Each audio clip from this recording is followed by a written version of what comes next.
And hello and welcome to AleksTabletops MTG quiz. No, this is just an MTG study, session 133, entering casual mode. This is Buddy. My name is Alex, and today we are continuing. I don't know how to properly say it, but we're basically continuing to study Magic, but now we're actually entering casual mode, finally. I'm going to talk about it in a bit. Um, uh, let's check the sound and mode. This is Buddy. Mine works good. So what entering casual mode is? I mean, right from the beginning when I started Magic, so let me talk for a bit and then we will start playing. I kind of want to just basically re-enter this element of talking into these streams because for me, Magic, it's all about casual play. I never worked Magic. I never liked Magic for its competitive atmosphere. I mean, yes, it's always kind of cool to compete with a intelligent person in the level of intelligence. This is something that this is the level of competition that I usually like, but sometimes Magic is not all about that, unfortunately. In most cases, it's not all about intelligence, it's all about effectiveness, like an efficiency, I don't know. And when Magic becomes like a fight for efficiency, like to create the best deck possible without necessarily having fun with it, but just in order to win and basically get high in rank, which sounds weird, but still, um, when Magic becomes that, I don't like Magic that way. So for me, Magic, it's not all about competition. It's all about, like, competition is a part of it, of course. This is the spike in me talks, I guess. But in most cases, I'm considering myself as a Johnny player, then kind of a little bit a teamy player in terms of the psychotypes. I don't know how to properly call them, and only then I'm Spike. So because I all these three types of players, a combination of them, and dominant is Johnny. Sometimes, and for like till this session, like again, this is 133 session. We streamed for a lot of sessions already. There was a lot of recordings. There was a lot of streams, a lot of matches, and a lot of Magic games, by the way. We started with early Magic games. Now we're playing Magic Arena. We played Duels. We played all Duels of Planeswalkers games from 2012 and ending in 2015. Magic Duels, of course, and now Magic Arena. We played Magic Arena in its closed beta stage. Now it's an open beta stage, and we will continue to play Magic Arena. And the thing about playing Magic overall for me, it's all about balanced play. Since Magic for me, I'm not a gaming streamer. I'm not streaming games as a main part of my day and main part of my things. This is just a hobby. I like to keep it as a hobby, and for me, in order to keep it as a hobby, I need to stay true to myself. If I'm not going to be true to myself, stay true to myself, I'm just going to lose myself. And it was a lot of times throughout these 133 episodes that I actually, two episodes, not including this one, I actually kind of was mixed up in where I am at Magic. I mean, should I play more aggressively and should I more embrace Spike side of myself? Or should I actually stay true to my Johnny side? And it was so weird, like the transition of me starting play Magic during the streams and continuing to play it and switching and changing and struggling with my place in Magic and how I have to stream and etc. was quite crazy, actually, personally. And it took me a lot of time to actually find my true self in Magic and actually kind of ask myself, okay, why I'm playing Magic and how I need to continue to play Magic from now on in order to maintain sanity. So, and I decided, okay, I need to play casually the way that I originally intended to play and not lose this casual element of play even when competitive side of me takes over. Then try to find a utilization of this competitive side of me when sometimes it's present, sometimes it's not. More than usual, it's not. Um, uh, Usually it's not, but still find the balance. And it was all about finding a balance. This is, by the way, all, like this thing on top, the truth seeker, it's all about that. I'm seeking truth not only in here, I'm seeking truth in life, like my personal truth. And I kind of like actually found a lot of things when it comes down to life, to what I want to do in my career, what I want to do in life in general. It kind of already kind of figured it out. But when it comes down to magic as a part of my journey, I still kind of seeking truth, and I guess we're pretty close to starting to find it again. You're never going to find all answers to your questions, and you will always kind of struggle, I guess, even if you have all answers, or it might seem like you have all answers. But still, again, for me personally, I needed to find a way to play casually. And for me, play casually in Magic is to play not being directed by how many matches I want to win today, but directed by the fact that I want to play matches that I want to gain interesting experience with, and whatever. So, and because of this, all decks from now on that we're going to create and all decks that we're going to play are not going to be focused on a competitive play. We will still kind of probably will struggle from time to time because of the fact that we're going to constantly lose. This is going to be that with inconsistent decks, with experimental decks and whatever. But this is the way that I want to play Magic. This is the way that I'm going to play in most cases. Yes, we're going to have a fair share of our competitive decks that are here to win. For instance, if we're going to struggle with winning, for instance, our Surveil Seekers because of its weirdness and unpredictable uh, and consistency, we might switch to a Garbage Seekers, which are a little bit more consistent and efficient in their tactics, or Tempo Seekers, or I don't know. We actually, lately, I don't have that many super efficient decks, which is a good thing. So there were a lot of decks that we actually didn't even tried. Like, I don't know. So from now on, the point is, and we'll start to play, because today's session is not going to be a long one again. One of the way for me to keep Magic casual is to play Magic not for full extended a lot of long hours, but just like, okay, enter the Magic, play, have fun, get experience that I need, and finish on that.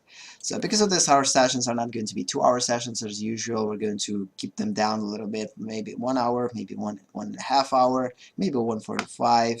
But like before that, we actually streamed quite a lot. I mean, like 3-4 hour sessions, although they were planned as 2-hour sessions because I got carried away.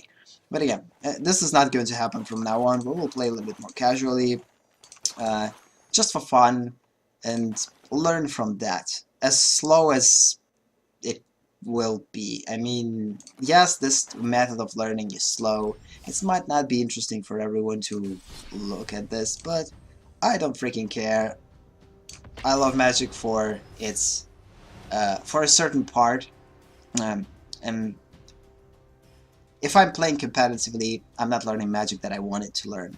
I mean, I want to learn deep mechanics. I want to learn like crazy and unpredictable and unique situations and mind-boggling combinations. This is not something that you will face in these so-called efficient or top-tier decks. Top-tier decks are super predictable. There are predictable down to almost each freaking card. If you see a certain card entering the battlefield, you know you're not going to fight that and just going to quit.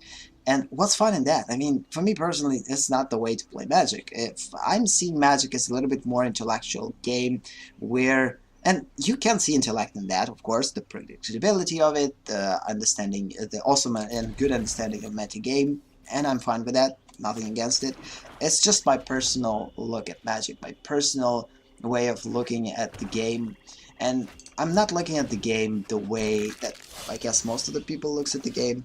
So let's just check the chat, because previously chat didn't work. Yep, chat works, good. Because in previous session chat didn't work.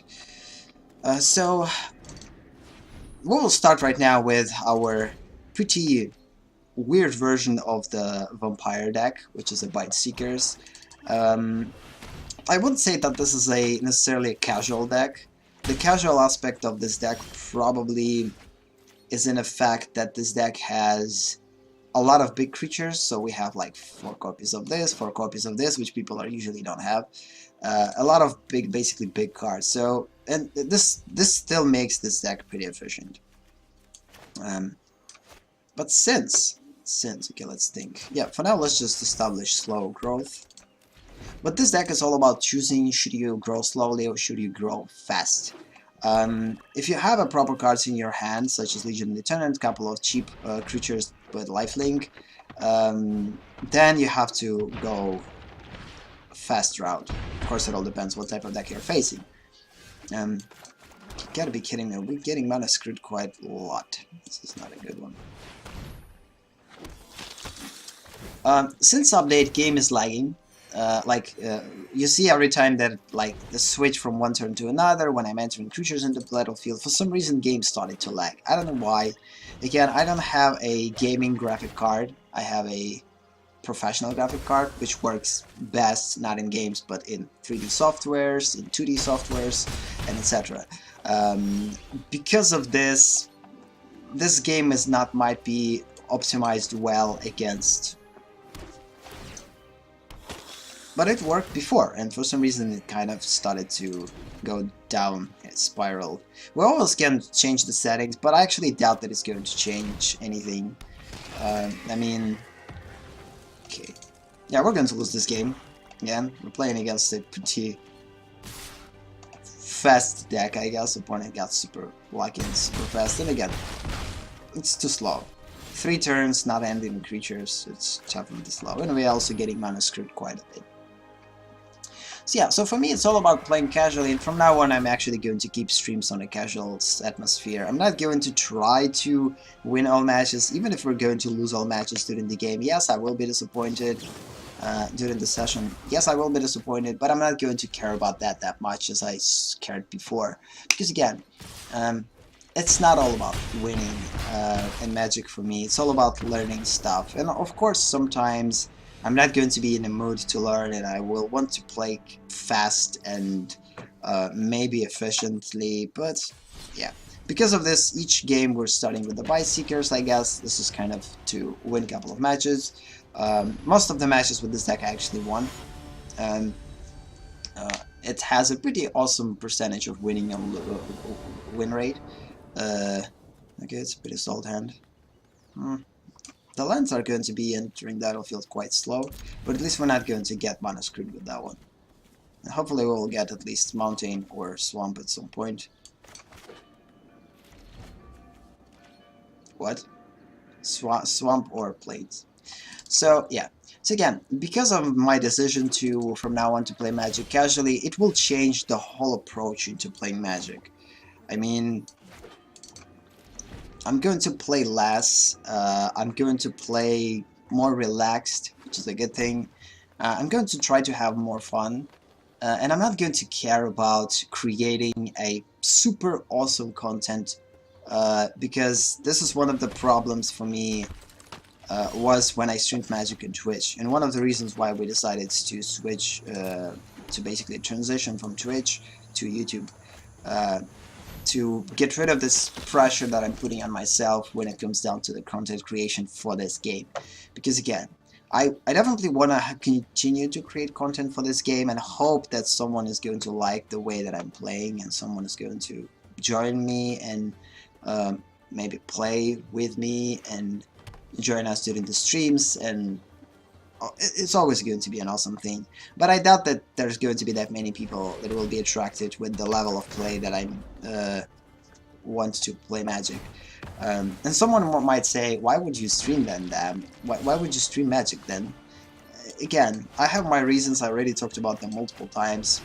My overall plan is to create my own tabletop games, and I want to create a longevity when it comes down to the content creation. I don't want to just one day decide to, okay, I want to create tabletop games. Here it is, without having any background behind it. So what I'm doing now is my way of creating a background. Okay, opponent definitely want to put something that kills all of our vampires. This is a good chance. Not a good idea to block with this one, but whatever. So, and what I'm doing with streaming Magic, although I'm not going to create a super awesome content, is creating a longevity, creating a kind of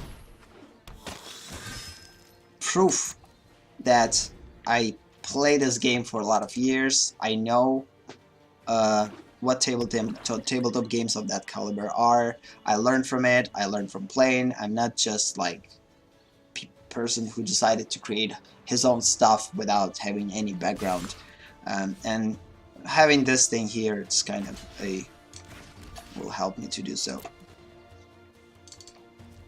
And from now on, I'm truly not going to care about the level of content. Whatever I will create, I will create. I mean, I will try to do the best to my abilities in terms of quality. But again, it all depends what's your level of quality that you seek. Because every person wants something different from streamer. Some people want a gaming content, like the good quality play, and they watch these people for that reason. Some people watch. Okay, we'll attack. I doubt that. I'm 100% sure that opponent has a destroyer. Just waiting for us to start to do something. Okay, that was quite cool.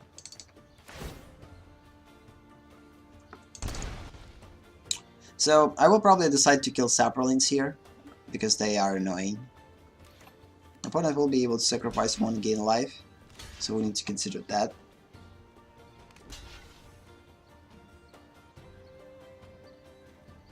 Oh no. I have to keep 1 Saproline alive, unfortunately. Or it's not going to be a good trade-off. But ideally killing Saprolines could be a good idea, because opponent will gain from them. Taking a different route. So, yeah, trying to continue my thoughts. So again, playing more casually, not thinking about super awesome content, not see like again the quality that I we will do that. The content that I will create is going to be interested for someone. But it's not going to be a casual audience, like, not casual, it's not going to be a general audience, I would say. It's going to be a specific, like, the select few that will actually get what I'm doing and why I'm doing it.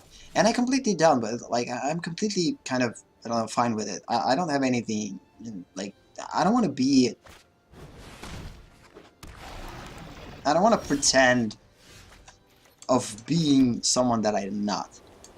This was the whole point for me, like, when I started streaming, and it was quite hard to not lose yourself, and I tried to stay kind of myself throughout these sessions, 132, but there were times that I actually started to lose myself a bit when people saw how I play, when people was interested in my decks, in my skill level, in me creating some sort of tutorials and whatever, and I actually started to create a tutorial, but then I kind of stopped myself. Okay, this is not the thing that I have to do. I'm not here to create a super awesome content for Magic. I'm here to produce a creative content first, and Magic for me is just a kind of fun part, and I still have to keep it fun. And yeah, so again, we talked about it in previous stream. 130-second session was all about talking about that issue. I covered this issue pretty well there, like talked about the whole stream about the reasons why we left from Twitch to YouTube. Again, I completely understand that we're not going to face the same competitive competition in terms of the people playing Magic, so it's a little bit more chill atmosphere on YouTube, I believe. I don't believe that there's going to be that many audience, which is fine for me, which will help me to keep this more casual, and if we will find someone, it's always a good thing. So again, just going to play for myself. This is the way that I started to play Magic, and this is the way that I will continue to play Magic. And if someone is going to dig what we're doing, awesome, welcome. If not, again, that's fine. I completely understand that I'm not creating a content that probably everyone will like. So this is for select few, and if I will find at some point these select few, welcome, and thank you for joining us. But if not, I'm fine with that. And we're losing. It's an interesting situation that we're in. At this point, we're probably going to die.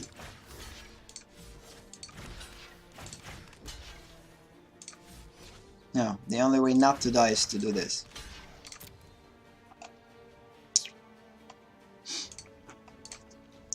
So Talent will die, hopefully. Straightforward strategy based around this Talent. I actually wanted to create a similar deck, but it wasn't efficient enough against most of the decks. I lost a lot of matches with it, because again, this one is not cheap, and if you don't have any Saprolinks, this one is just not working. Having multiple copies in play kind of seems stupid. Not necessarily stupid, it's actually a pretty interesting strategy, but yeah. Yep, it's okay about that one. And oh snap, this is interesting. Yeah, we're not going to survive next one. So yeah, so this is kind of the way that we're going to play Magic from now on. I'm going to continue to create episodes for MTG Quick Study. I'm going to continue to do my due diligence when it comes down to creating a gaming content and supporting a gaming channel. But again, the whole point about this gaming channel is not in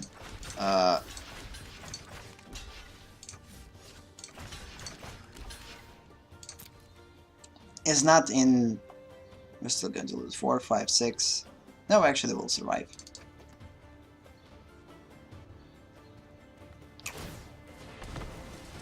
I probably should keep Twilight Prophet alive though. Block with Legion Lieutenant. Lose both of them, keep Twilight Prophet, draw 2 additional cards and get something bigger from it, but nope.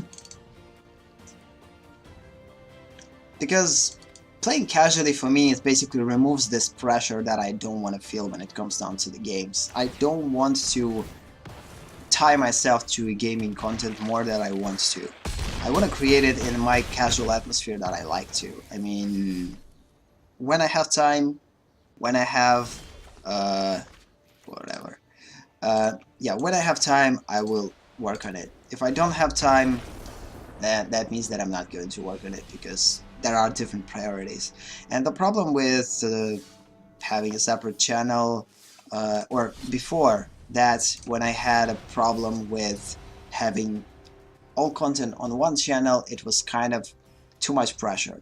The same was for YouTube, the same was for Twitch. When I had my gaming content on one channel, I was kind of, I don't know, kind of felt obligated to create all this content to support the channel. But now, having it separated completely, now I can focus to create a creative content there and gaming content here, and have a pretty awesome priorities. For instance, now I know, okay, if I'm not going to play Magic that much as I played before, I have to create less content in terms of the time, at least. But it's not going to change our schedule overall. We'll continue to stream Magic on Tuesdays and Fridays, which is, I believe, more than enough for me. We're going to kind of switch between languages in order to provide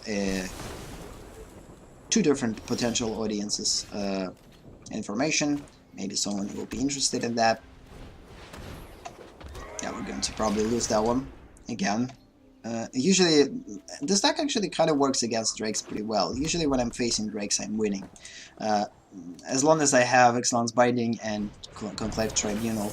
But if this deck is all about aggression, we're probably not going to win it. Of course, it all depends how cards will stack up. So, yeah, this is kind of the thing. Playing Magic for fun, not thinking about the quality of our matches, even if we're going to lose all, that was by the cool. Even if we're going to lose every freaking match, I'm fine with it. Pretty risky to play, opponent might have a counter spell. Take control of that one. Probably will kill it. No, kill a small vampire though. which is a good thing. I mean, so this is kind of thing. So again, I'm not feeling that well today. This is one of the reasons why we're not going to stream that much. Probably going to stream for an hour or so more, like 1.5 hour tops, and then we'll finish the stream. Yeah, see the small lag when we're drawing cards. This is something that kind of annoys me quite a bit. It was not present before, the same settings, but it is present now. I want to force opponent to use all that opponent has to kill the creatures and basically end up with 0 cards. Let's see what the wind blows in. Which opponent probably not going to do. Also not going to kill Raul next turn. We're going to steal it with Conclave Tribunal. Oh, even better. Even freaking better. I'm going to play both. This is one of the awesomest parts about Conclave Tribunal. Freaking sick card. I mean, the fact that we can play a thing with putting a lot of creatures and then using those creatures to top them and play 2 cards, when ideally if we would have Excellence Binding or the one that... Yo, that was good. Choose wisely, because the other one's going bye-bye. Okay, it still not changes anything. We're still going to steal Raul next turn after putting this one in play.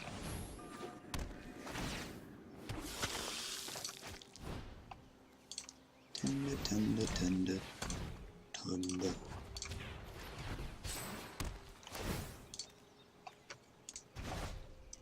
So I did everything that I could to find my true self in Magic throughout this year. And again, I give it quite a run. I mean, when it comes down to, I tried, like, I started to play super casually, then I went into a super crazy mode when I tried to play Magic like crazy. Like, I played Magic almost every day for 4 or 5 hours. I tried to learn, I tried to become better as a player, I tried to build more efficient decks. Like, I went through all these stages and basically for nothing, because I didn't had fun doing so, unfortunately, because again I tried to be the one that I'm not, a competitive player. Again, I'm not a competitive player, and I basically achieved nothing with it. And again, lesson learned. From now I'm going to stay true to myself. I'm going to play the way that I want to play. The time that I want to play, the time that I will decide to play. Like, if I will decide to play, for instance, for an hour today, this is the time that we're going to play Magic. If I will decide to play, like, for instance, I don't know, if I will decide to play Magic only once a week, this is exactly it. We're losing. I don't believe we're going to attack is going to change anything. Opponent doesn't have that many cards. I doubt that opponent will deal 18 damage with 1 turn, but if opponent has a 1 card, that might be the case. So let's just attack and gain a little bit more lives, because opponent actually could kill us in 1 turn, because about 10 here and more than enough mana, trigger, yeah, 20 life in 1 turn is pretty possible with this state, even with 2 cards. I have to be careful. And don't get me wrong, I learned a lot from this journey in terms of how to play Magic better, etc. And of course it did make me better as a Magic player, but this is not something that I'm here for in Magic. I'm not here to become a better Magic player. I'm here to learn Magic on a deeper level. So the thing that we actually did, 7, 9, we're losing. I probably should attack because we have a quest with attacking, which I'm completely disregarding, I guess. So I actually learned a lot when it comes down to, let's just switch to something a little bit more aggressive, I would say. Let's play Garbage Seekers. They have to attack each turn. So I learned a lot of things through this, though. I mean, competitive play taught me a lot when it comes down to a how to create an efficient deck and etc. But again, this is not something. This is not the reason why I'm playing Magic. I'm playing Magic for creative freedom that Magic gives you, to create whatever deck you want with unlimited amount of cards in it, although there is a limit to 250 cards here. But again, usually creating that big of a deck is inefficient, so yeah. Quite risky to take this hand. We're not going to be able to utilize Tetsuko, but the fact that we have Tetsuko in hand, it's already a good one. Better chance for us to win this one. For now, let's just put a red colony. And a little bit later, we're going to put a Burglar Rat when opponent is going to headlock a couple of cards. Yo. Defender's deck. Which is going to be an interesting. That's not a mirror one. It's not a mirror, but we will attack. Although it's pointless. Kinda wanna utilize the quest. So yeah. Yeah, what I wanted to say, the way that we actually studied Magic before, the sessions that we studied with MTG Study, actual study part, this is the way that I actually want to study Magic. I mean... Snap. This is bad.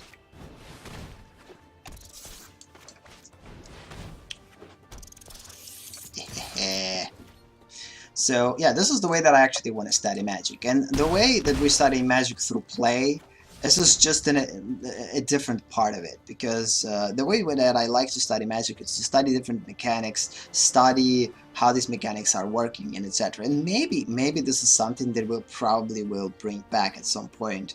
So for now, I'm going to continue to play to study Magic Arena, I believe. But at some point, maybe, like for instance, this season might be the last season that we're going to maybe stream Magic Arena. I still might create a certain recordings for Magic Arena, separate one, but we're probably not going to stream it, and we'll bring back our study streams where we're actually studying Magic in the way that we studied it before, and it's going to be kind of... So again, because for me personally, the way to study Magic is the way that I studied it before in our MTG set study part. So we have a separate playlist on YouTube here, which you can check if you're interested in that. In this thing, we basically studied Magic through sets. We analyzed each set one by one. We'll learn from this set. Okay, this is an interesting hand. Ideally, I have to mulligan until I will get to Tsuko, but we actually win this match without a Tsuko, so previous one. So maybe we will get lucky with this one too. Again, talking about casual play, like we started with vampires. It was quite unsuccessful. Oh, I actually have this card. It's going to be interesting to see it in play. Okay, we got Tetsuko. Still not have a proper land color. So maybe at some point, maybe like for instance, there is a good chance that our 6th season is going to be our last season where we're going to stream Magic Arena, and then we're going to bring back streams for actual studies. It might be the case. So again, I'm going to from now on make decisions that are not going to be based on a popularity contest or whatever, but instead they're going to be based on... Okay, this is interesting to put Tetsuko too early. I'm not going to lose that many reds. No, for now let's just slowly attack with reds. Force opponent to discard a card. Because for now, discarding a land not necessarily seems like a good idea. I actually played the wrong card. Should play red colony, regardless. So, yeah. So from now on, every decision that I'm going to make in terms of the MTG study, it's going to be what's best for me, not what's best for a potential viewer. Because again, I completely understand that I'm not going to win this race if I'm going to create something for others here. Because no matter how would I want to do that, I'm not going to create a competitive play. And again, I tried this on Twitch throughout the year maybe more, and it just didn't work. And when something doesn't work, you have to adapt to it. And since my goal is to learn Magic on a little bit deeper level, and I'm not going to learn it on a deeper level here, maybe I need to do something about it.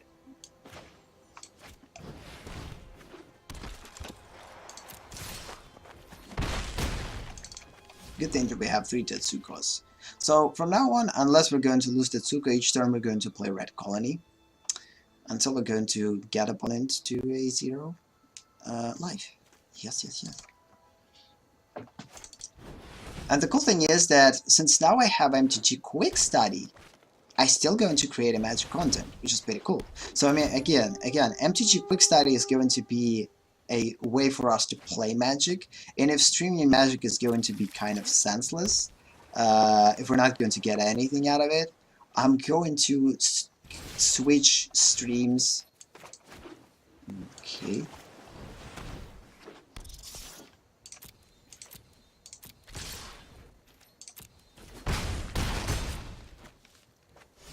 I'm going to switch streams into a study part, into a set study part, the way that we did it before, with intellectual maps and everything. So, because again, this is something that I don't have time for, unfortunately, and this is something that I actually need to do. And since I will stream regardless, why spend too much time to create Magic Arena content too much in streams, in one matches, like an MTG Quick Study and etc., when I actually could do both. Continue to work on my Magic Study, and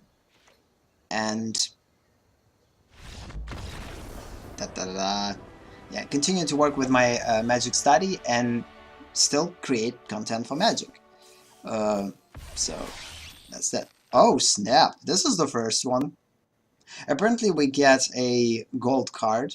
This is a rare. Yeah, so apparently we got a rare card from Ixalan. Unfortunately, it doesn't read what exactly we got.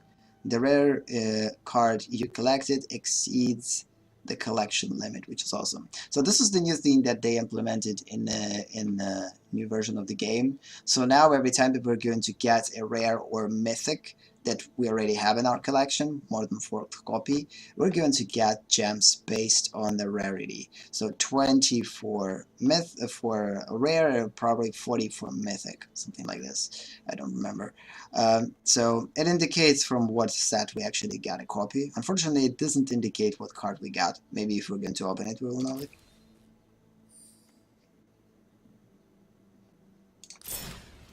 Nope.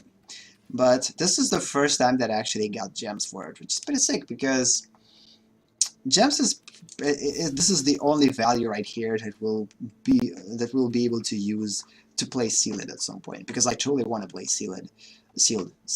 Not sealed. Sealed. I want to play sealed the most, I guess. This is a super cool format.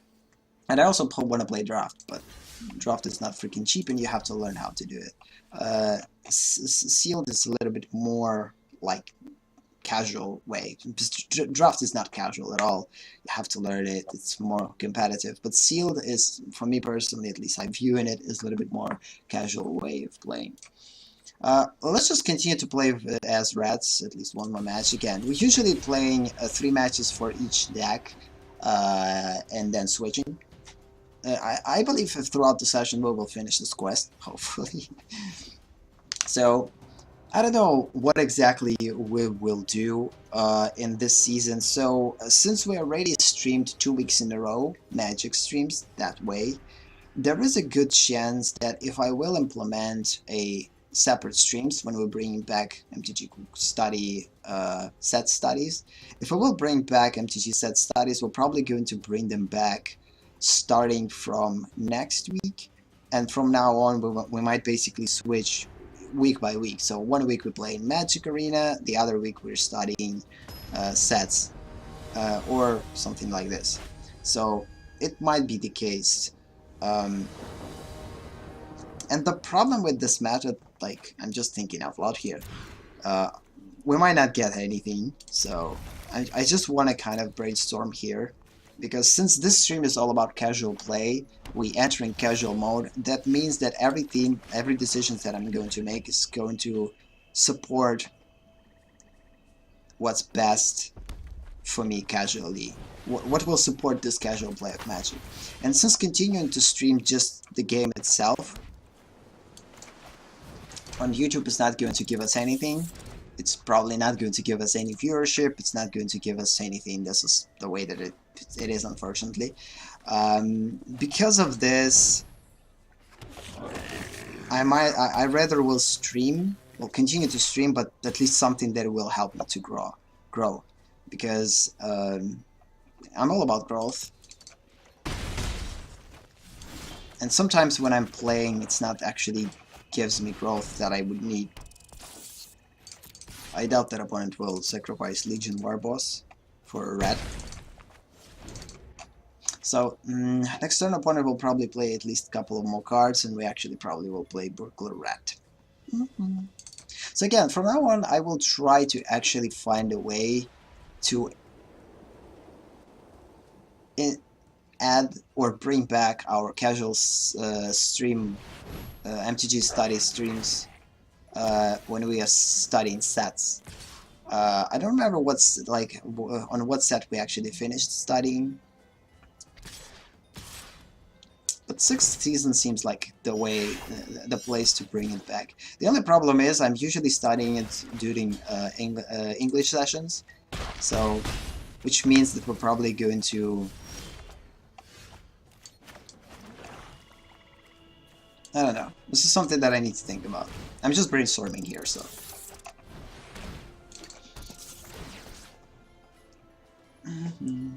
If I will bring back MTG Study streams, I have to do it the right way. MTG Set Study streams. So since now we have 2 times a week when we can stream it, one day is Russian, the other way is English streams. If I'm going to, it's actually quite fine. I mean, I'm just going to stream 2 English days when we're studying sets. Then, yeah, I actually might do this.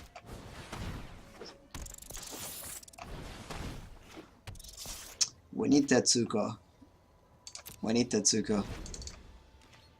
And win with one. Yeah, so probably this is the way that we're going to do it. So our first 2 streams were just basically changing the place. It was kind of an entry streams. We basically changed the place, and the changing of the place helped us to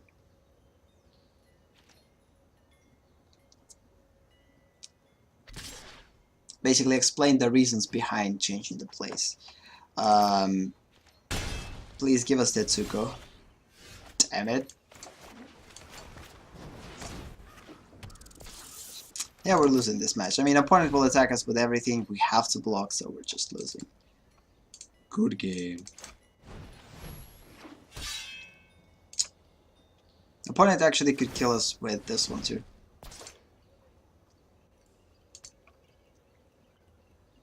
Attacking wouldn't be... We have to attack next turn with all creatures if opponent decides not to attack in this turn. We have to survive this turn. So we will block the biggest creatures. So we will block Squee the Immortal with Red Burglar Red.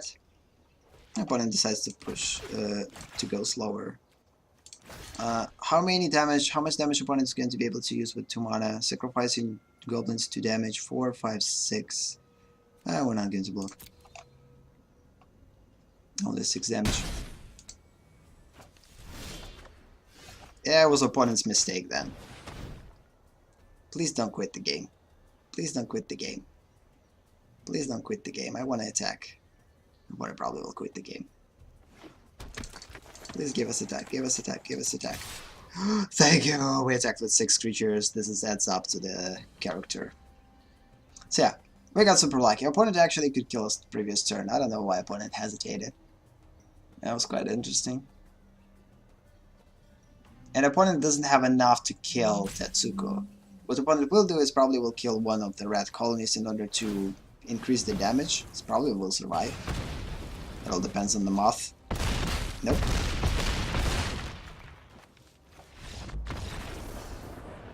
Greed. That was weird. So...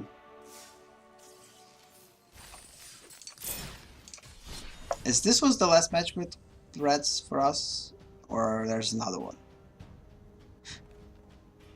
We won all of them though. Let's just play another one. I kind of like red deck. I didn't play it that much, so again, since today is a casual day, let's just play red deck, whatever.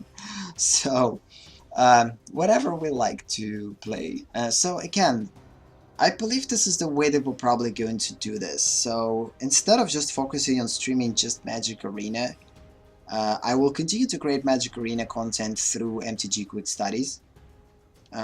Occasionally we'll record a separate recordings when I'm playing Magic Arena in MTG specials, YouTube specials. And it's going to make this content a little bit more special, because it's not going to be in the form of streams, it's going to be a little bit more purposeful, I would say.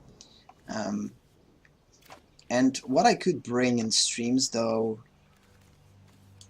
is to bring back MTG set studies, truly. Because MTG set studies, this is something that I truly have to stream. And probably it's better for me to stream MTG set studies than Magic Arena. But I still kind of want to stream Magic Arena, though.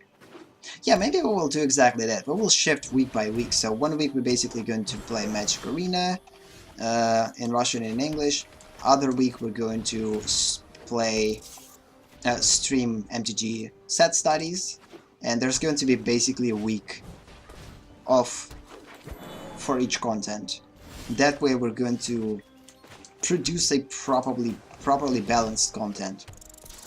So I will continue to stream what I want to stream, and like I will continue to stream MTG Arena one week, and the other week we're going to switch to MTG set studies during the streams. So that way we're going to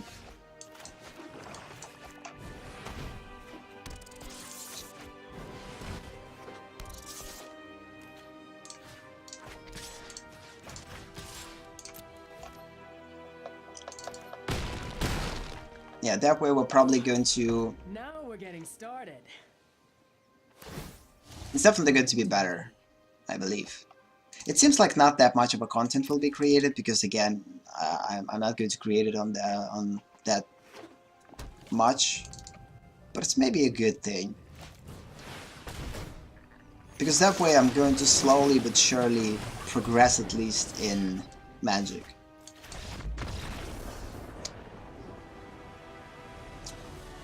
Interesting.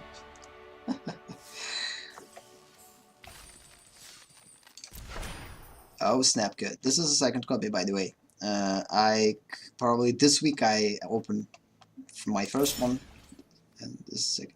Again, we'll continue to play Rats until we're going to reach this 45 thing, because Rats is pretty straightforward deck. The whole point of this deck is just attack, attack, attack, attack. So since each turn I'm just going to attack, this is the only deck that I will be able to utilize this one with. I have one deck that I actually built based on flyers only. I called it a Rank Seekers. Again, it was a part of my competitive initiative. I want to create a good competitive deck that is going to be unique, unpredictable, but still competitive enough to actually deal with competitive decks in rank. Because I still kind of want to play rank quite a bit. I mean, to the point that it's not going to bother me. Once rank starts to bother me, I'm going to quit rank and not going to play rank. So it's kind of always going to be a matter of situation. If I'm winning in rank, and if I have like at least 50, like if at least 60-70% of win rate in rank, it's awesome. I'm continuing to play rank. If I'm not getting in rank anywhere, staying in one place, or even worse, I'm dropping it constantly, I'm quitting rank. So until I feel better, because again, I'm not a competitive player. I don't like competitive play. So, yeah. And that way, I'm not going to struggle with myself. Like, I'm not going to struggle with the fact that I'm not a good Magic player, and I'm truly pretty bad Magic player, and I completely understand this, but why try to become super awesome player if this is not your main goal? My main goal is to use Magic to study this game in depth, to become a better tabletop game creator, not to become good at Magic necessarily. So, of course, I understand that these things come basically together. If you will become better at playing Magic, there is a good possibility that you will become a better creator. But this is not something. Sometimes the things that happens. Sometimes they are separate. Sometimes, like, because again, when you play Magic, you're studying a play part of the Magic. You're not studying the R&D part of the Magic. But when you study each ability, analyze this ability, try to understand the potential for this ability in the whole game, not just in a certain situation, then you probably learn Magic the way that I want to learn it. And I actually had lots of fun studying Magic the way that we studied it in MTG Studies. So now it's all about finding a way to bring it back in streams. Because now we're not going to have an audience on YouTube, I'm 100% sure of it. So that means that just streaming Magic Arena only doesn't seem efficient. So because of this, I might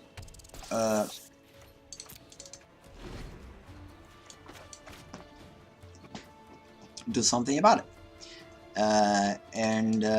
Instead of continuing streaming Magic only, integrate the thing that I need to do, but I don't have time for, is MTG Studies. And it's going to be slow, because 2 episodes in 2 weeks, it's going to be quite slow, but it's better than nothing though, because right now it's truly nothing. I'm not getting anything.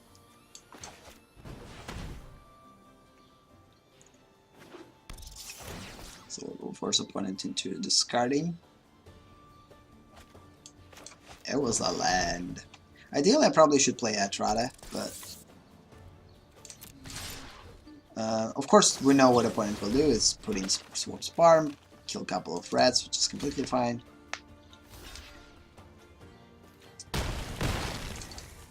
Cool.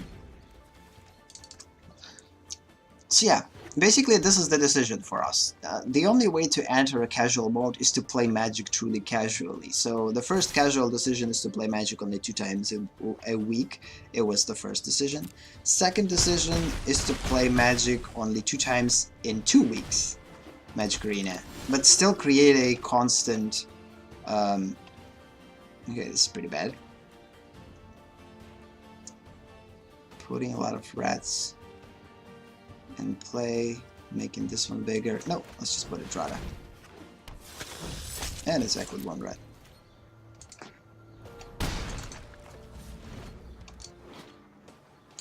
Interesting deck that we're playing against.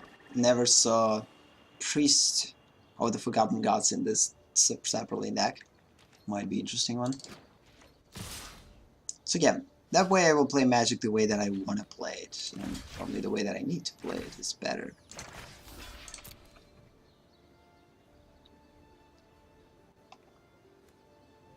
Opponent will be able to get 2 lives, 4, -2. We will survive though. Unless opponent has something there. We'll see. It's better to sacrifice Shepherd. Oh. Okay. Said goodbye.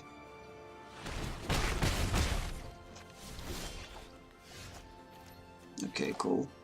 Say goodbye to whatever you have in your hand. So now we have to stay in block or we're going to die next turn.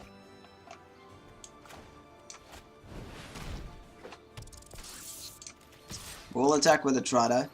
We're going to steal Priest.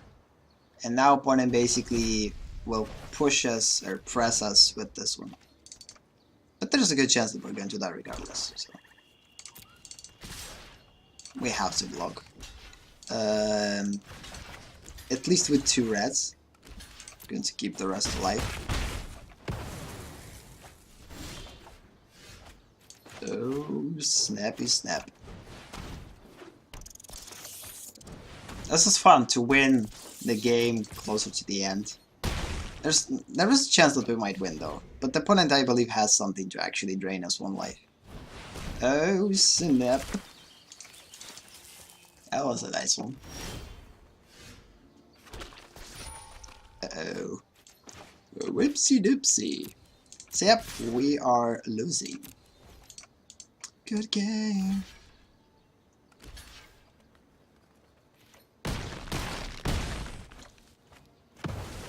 Yeah, I know that I'm going to lose. I have a land. Let's opponent kill us in a pretty or normal fashion without quitting. So yeah, starting from next week, I believe. So this week we will play Magic Arena, I believe. So again, Friday we're going to play Magic Arena. But starting from next week, we will start to integrate this thing where we play Magic week by week. Oh snap, you gotta be kidding me. Okay, since we just need to attack with 1 creature, let's just switch decks now. So I have a couple of decks. By the way, maybe we will truly have to test our Rank Seekers. Yeah, let's just play our Rank Seekers. This is a pretty interesting deck. So this deck all about about flying creatures and about fast play. Why not? Why not try it? Don't believe that I open any lands. No, let's just go with Rank Seekers. This is the deck that I actually created and never played. I mean, it was kind of... Until the rest of the session, I guess we're going to play with this deck. But like, we have 30 minutes tops and then we're good to end. Because again, don't want to make this one bigger than it needs to be. Come on again. Yeah, this deck usually has problems with lands, with colors. I don't know. This is one of the reasons why I have 4 copies of the double lands here that enter in this battlefield topped.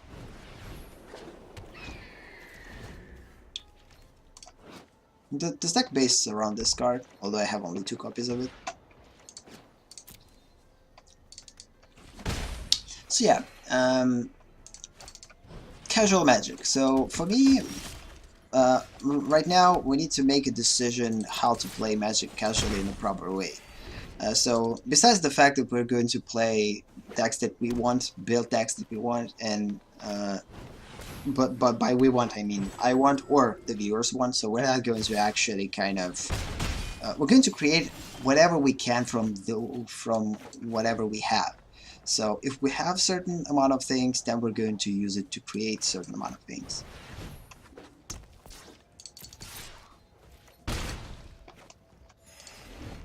So we're going to try to create a interesting and unique decks with weird and tricky combinations.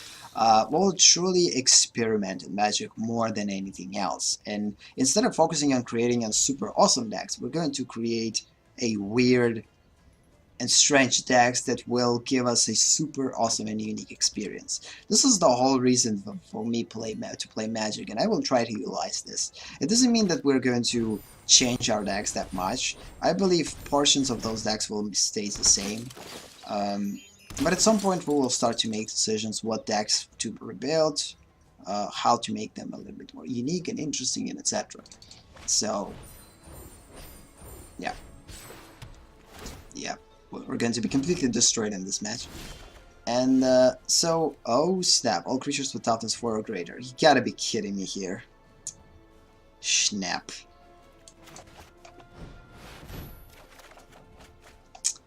And quitting the game. Attacking and quitting the game. I'm not going to be able to win this one. This deck is super weird. Let's just go and look through this deck and see if maybe we could do something to make it better.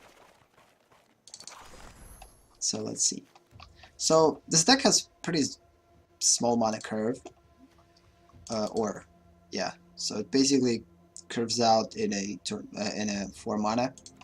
We don't have anything bigger than that, but we have like enough cards with 4, and we have a lot of double white cards, which kind of creates a lot of problems.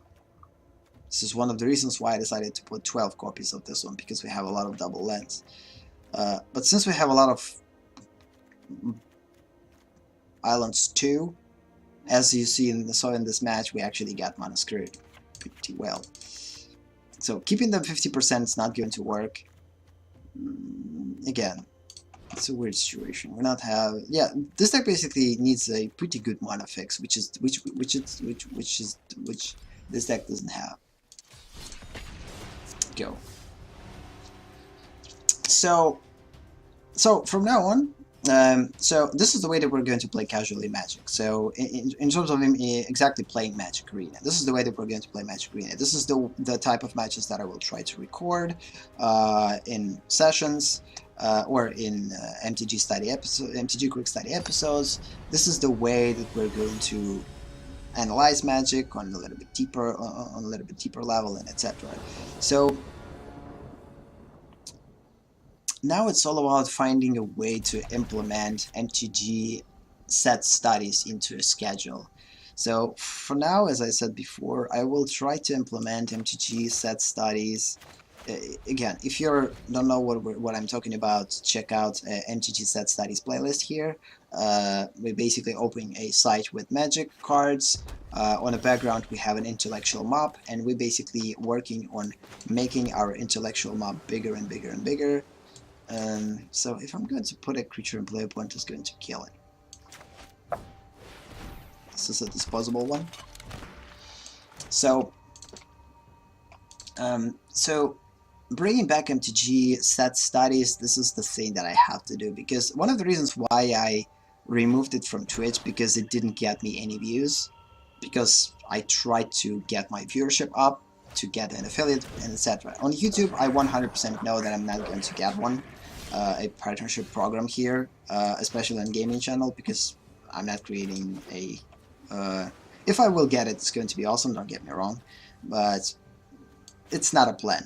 It's more like a casual thing though, and I have to keep it casual. Okay, this is cool.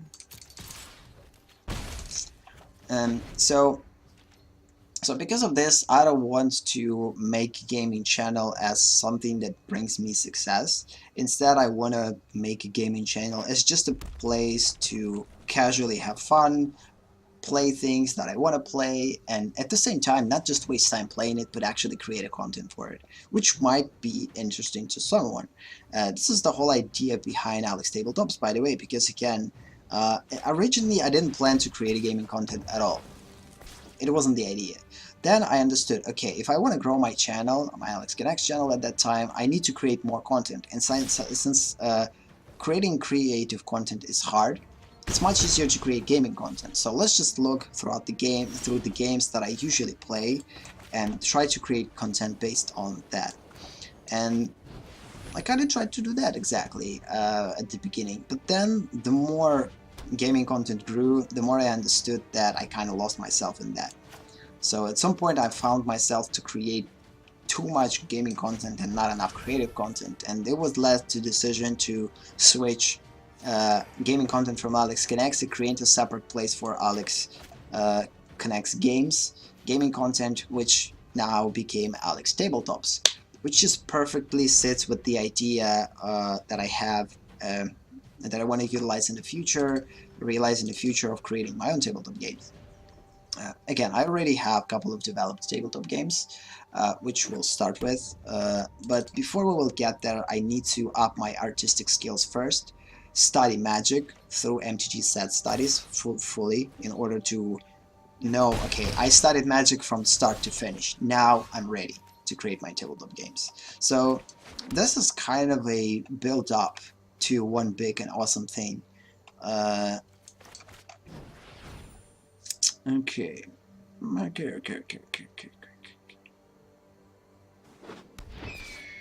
It's a pretty interesting situation here. So if we're going to play Sunwing, opponent 100% is going to kill it.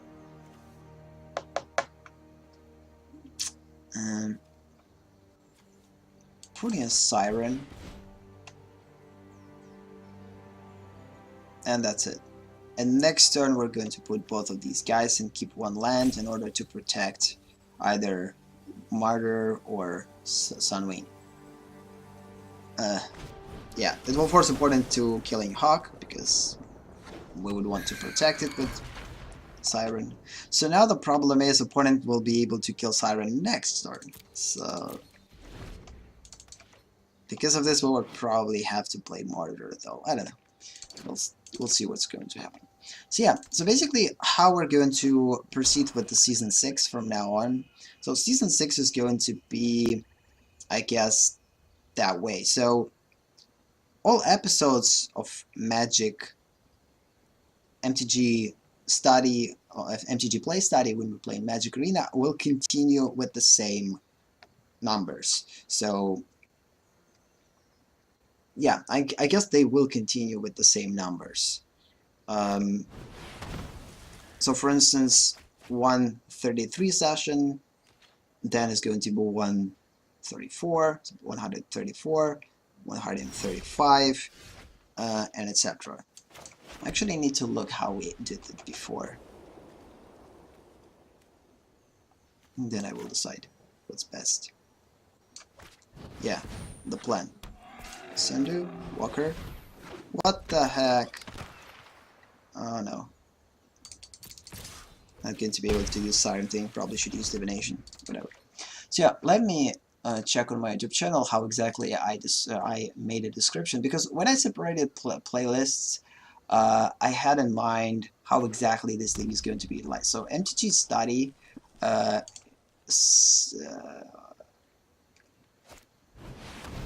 oh, by the way, I need to rename it in AleksTabletops inbox now from Alex Connects inbox. Okay, good one. Can you forget about that one? Okay, we need to either decline and accept damage or sacrifice a creature. Oh, we'll accept. So we have multiple playlists. So nostalgia, we have specials, we have all sets, studies, which is the thing that I would want to bring back, or I want to bring back. So let me see. Oh, you gotta be kidding me. This is the worst draw ever. Let's attack with full force. Make this one. So let's see our MTG all set studies. So it was a Twitch streams archive and YouTube specials of AleksTabletops, MTG studies sets, series of live streams and pre-recorded videos aimed at studying Magic the Gathering, the whole game, all sets. Session. Oh, so that's how. But again, I planned to create this one as a separate part. Now if we're going to implement this during the streams, we might actually change the description there. Recording time-based will be tied, recording time-based, to active sessions. Example, around MTG Study 121 session, there's going to be MTG set studies of the same number.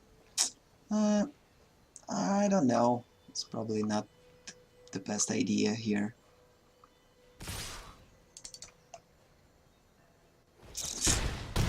Or maybe this is the way that we're going to do this.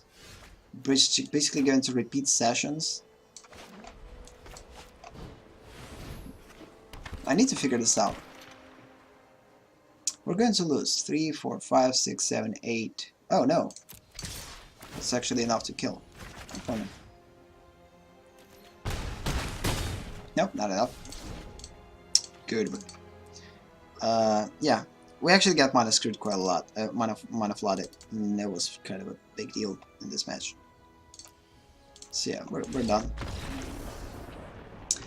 So yeah, let me think. So The problem is, before that, when we studied MTG sets, we started them from 57th session because they were tied to an actual sessions. And I believe we have to continue with the same way. Actually tie them to an actual sessions. It will be clear. Yes, it will make this time element a little bit clear. So yes, it's probably good to actually make them tied to an actual sessions. So for instance, next week's session for MTG set studies that we're going to start on Tuesday is going to be 133rd session, I believe. It's better to do it. 133. Because it's going to be tied to a 133 session that we had this week. Then the next one is going to be 134 and etc. in English streams. Oh snap, but again, then there's going to be this. Yeah, it's not going to work. Let's skip that one actually. Kind of want to see how it's going to work. I'm going to think about it outside of the streams, but since we're still playing and there's no one here, I kind of want to still talk about it quite a bit. Might seem a good idea. At some point, the problem with this is the fact that we're going to stream 2 MTG set studies per week, but only 1 MTG study within a certain language, which creates a problem. So there's not going to be tied to an actual episode. There's going to be a difference.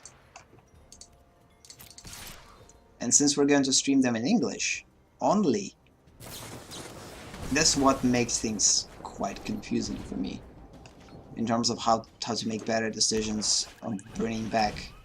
We're finished with vintage set studies with Arabian Nights.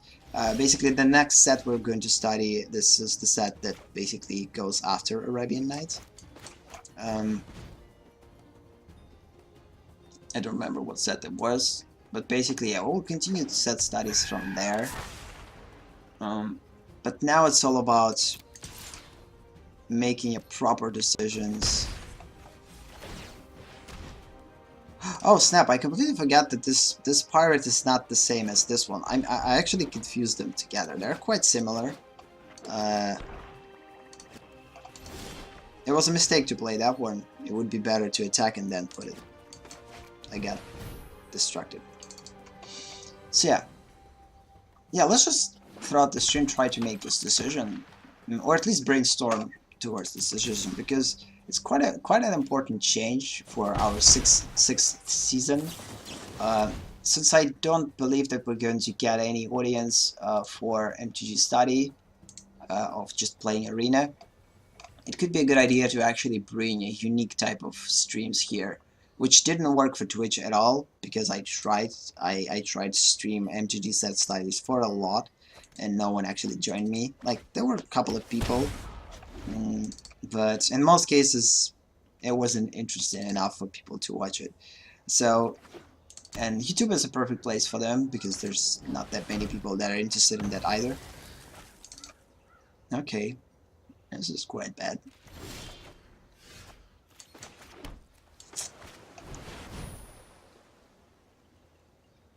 So Johnny Less stands first. Next turn we're going to put Baird and then a Johnny.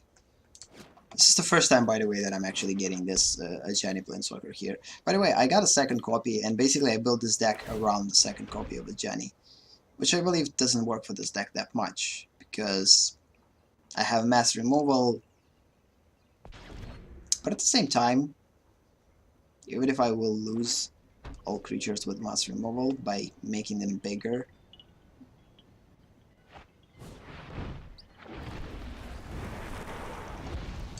oh snap, this is bad. This is bad.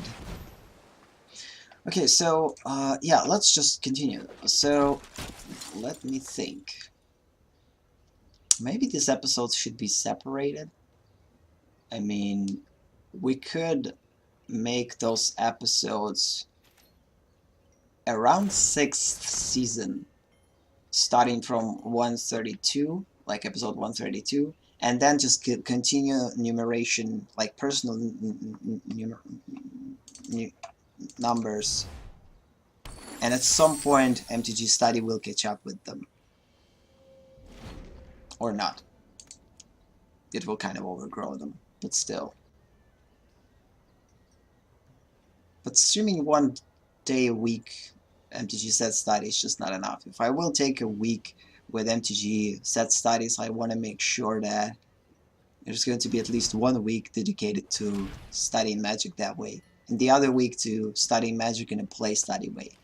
And the 6th season is probably going to be around that. We're going to study Magic through play, and we're going to study Magic through MTG set studies.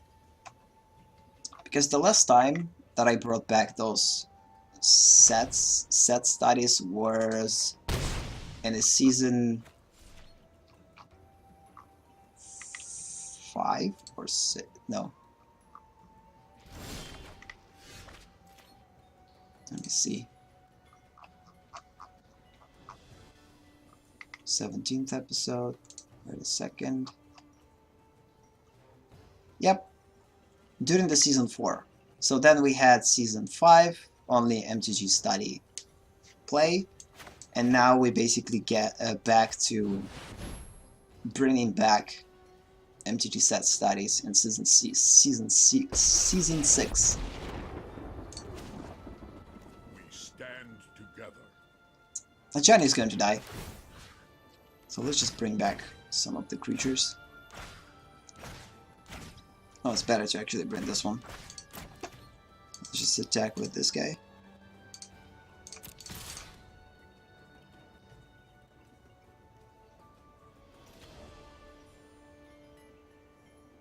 Opponent wants to kill it. Ah, damn it! That was a good one.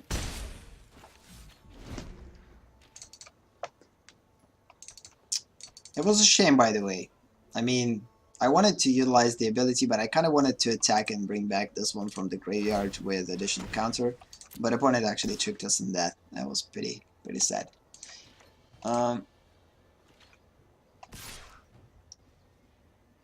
yeah, so basically one season, like in season 4 we brought back MTG set studies, then we basically closed them, or paused them I would say. And now in season 6, after a 5th season of just play studying Magic Arena, you gotta be kidding me with Monoclon. Ugh.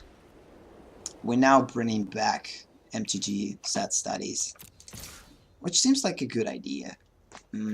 Especially considering the fact that now we transitioned from a competitive atmosphere of Twitch, where you have to create content for the viewers, like to gain viewers.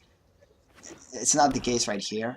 I truly wanna, if I will get viewers, I want for these viewers to be interested in what I'm exactly doing, not in a fake doing of me trying to become better at Magic or whatever.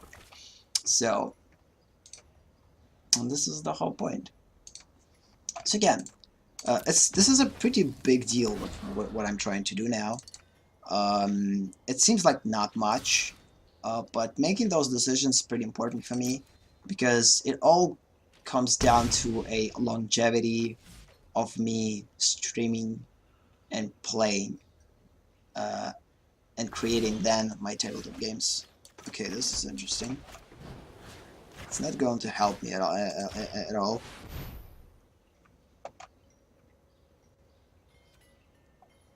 We're going to shuffle 7 cards only. We're going to draw one of them, which is not going to help us. Yeah, it's better to quit this game. Oh no, we actually might continue to play if I would get some mass removal to kill creatures with 4 power, toughness or better. We actually might remove all things. But again, it would be hard to kill Phoenix. And without killing Phoenix, it's kind of a pointless one. So yeah, we have about 10 minutes till the end, so let's just finish our discussion about bringing back all sets, MTG Study all sets, or MTG set studies, how it's officially called. The separate playlist for that is just called All Sets MTG Study. It's only in English, and it's going to be only in English because almost all cards in the previous editions of Magic were in English, and it's better for me to actually learn it in the language that it was created, originally designed, than to look through the translations, because translations are not always accurate. In most cases they are not. So because of this, I believe starting from next week, from session 100, and we'll basically decide on the name of the session, on the number, we will probably start to bring all set studies, and we will start to bring them from 132nd session. So the exact number of the session that was the beginning of the season. So the start of the sixth season will continues from the number of the first episode in the sixth season, which is 132. And this is going to be our episode for that one, I believe, for next week's MTG set studies. And we will study sets 1 week. So again, there's going to be 1 week of MTG set studies and the other week of MTG play study with MTG Arena. So that way I'm going to balance this thing the way that I want to balance it. So I will continue to play, which is awesome, which is something that I will still want to do. I don't want to just stop playing Magic Arena for no reason.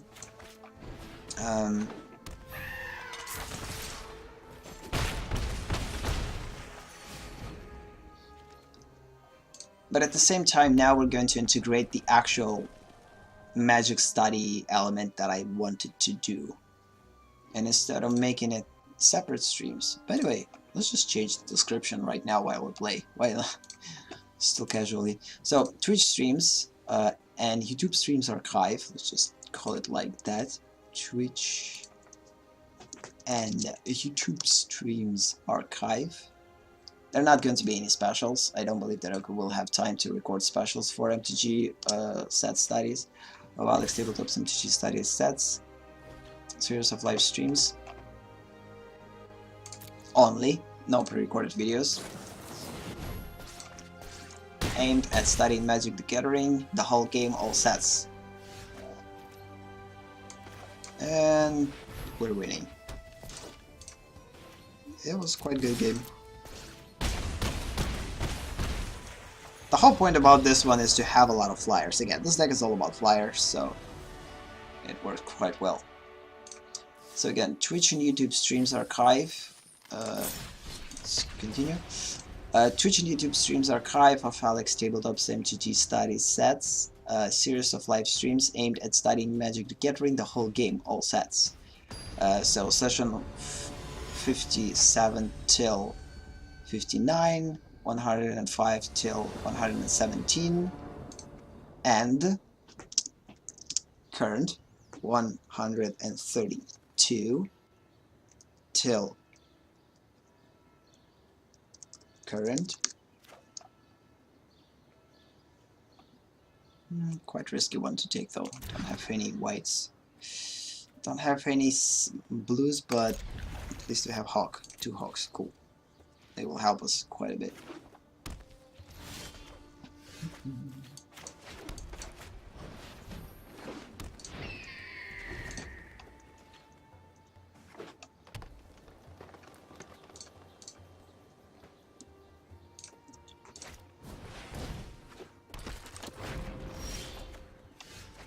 So, wait a minute. Till current. 5th. Season 6th. Nothing to play. Oh, we're playing against dinosaurs. This is going to be interesting. They have 0 flyers almost. They kind of have a couple of flyers though, but not many. 31. And active, yep. Not current, but active. I'm trying to make description right now for till active.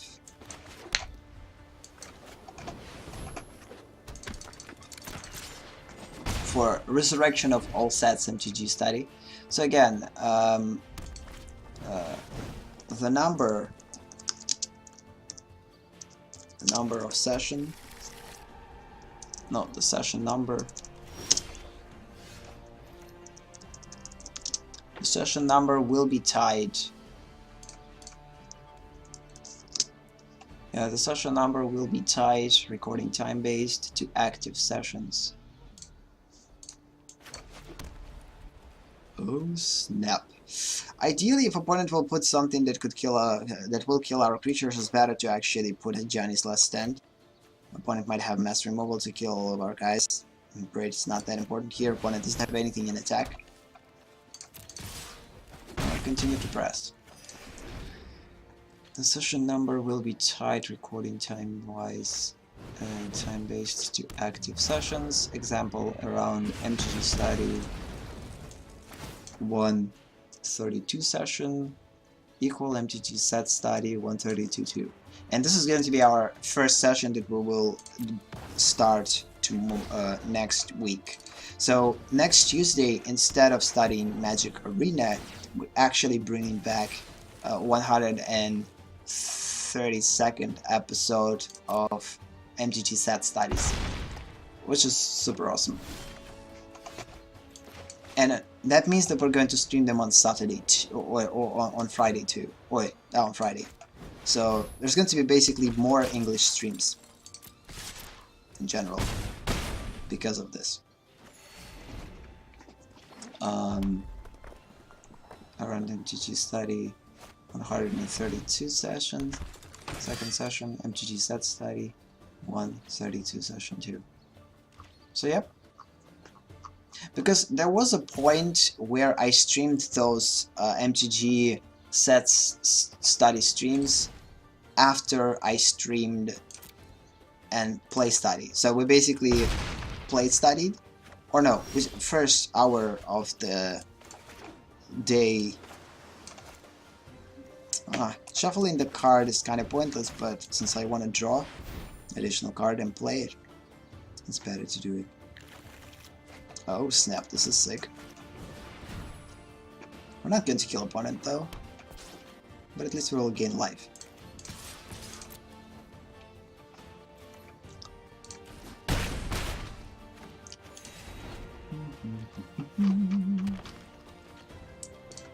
All sets.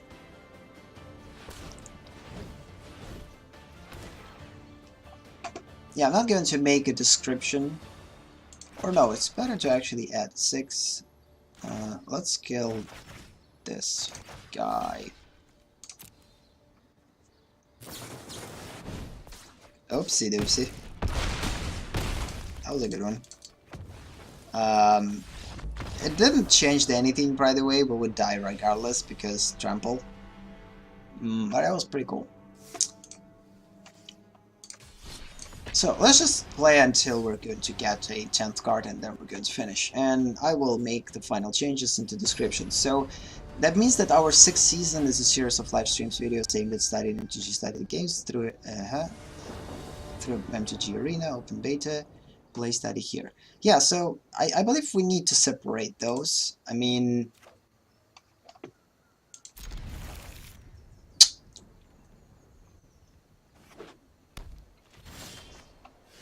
or maybe we're not. I don't know.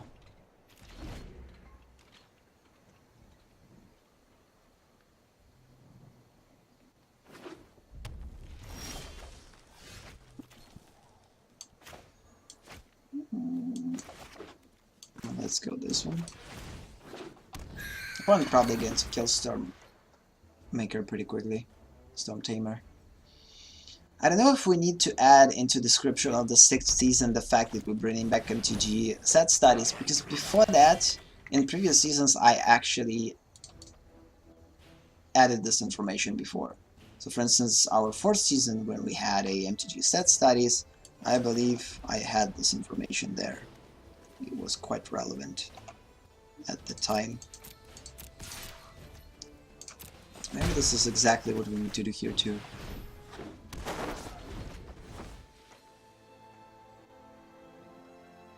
No, I actually didn't. Strike that singleton drafts. Yeah, that means that we're not going to add any descriptions there. Let's just keep them separate. So, although we're going to study MTG set studies as a part of the 6th season of MTG Arena play studies, but again, MTG Arena studies is a little bit different because this is a play study when we're actually playing the game, and the playlist for the season 6 is going to cover only that. When the playlist with MTG set studies are going to grow separately. But around the same time as the season 6 progresses. And that way we're going to keep those kind of close, but at the same time separate. Hopefully the opponent doesn't have anything to wipe the whole board. Wouldn't want to do that. Wouldn't want that. And this way I will play Magic less, yes, but I will study Magic more. Because again, sometimes during the play, you don't necessarily have time to study things properly. You just kind of cut into play, get into having fun, and you're not necessarily analyzing Magic on that type of a level. And yeah. So yeah, this stream is basically this decision. We're going to talk about decision in Russian streams too, although it's not going to affect Russian streams that much because the problem with MTG set studies that they are mostly centered around English language and almost not centered around Russian language at all. So, like English audience, like potential English audience will win from it if they are interested in that. And a Russian-speaking audience is not going to get anything from it unless they're interested in that.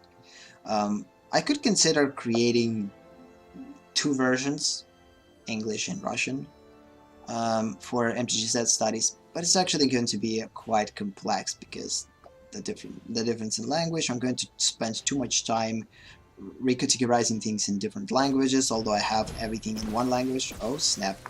Yep, we're losing. Yep, we're losing. That was quite good. I was afraid that something like this might happen, but still thought that it's not going to.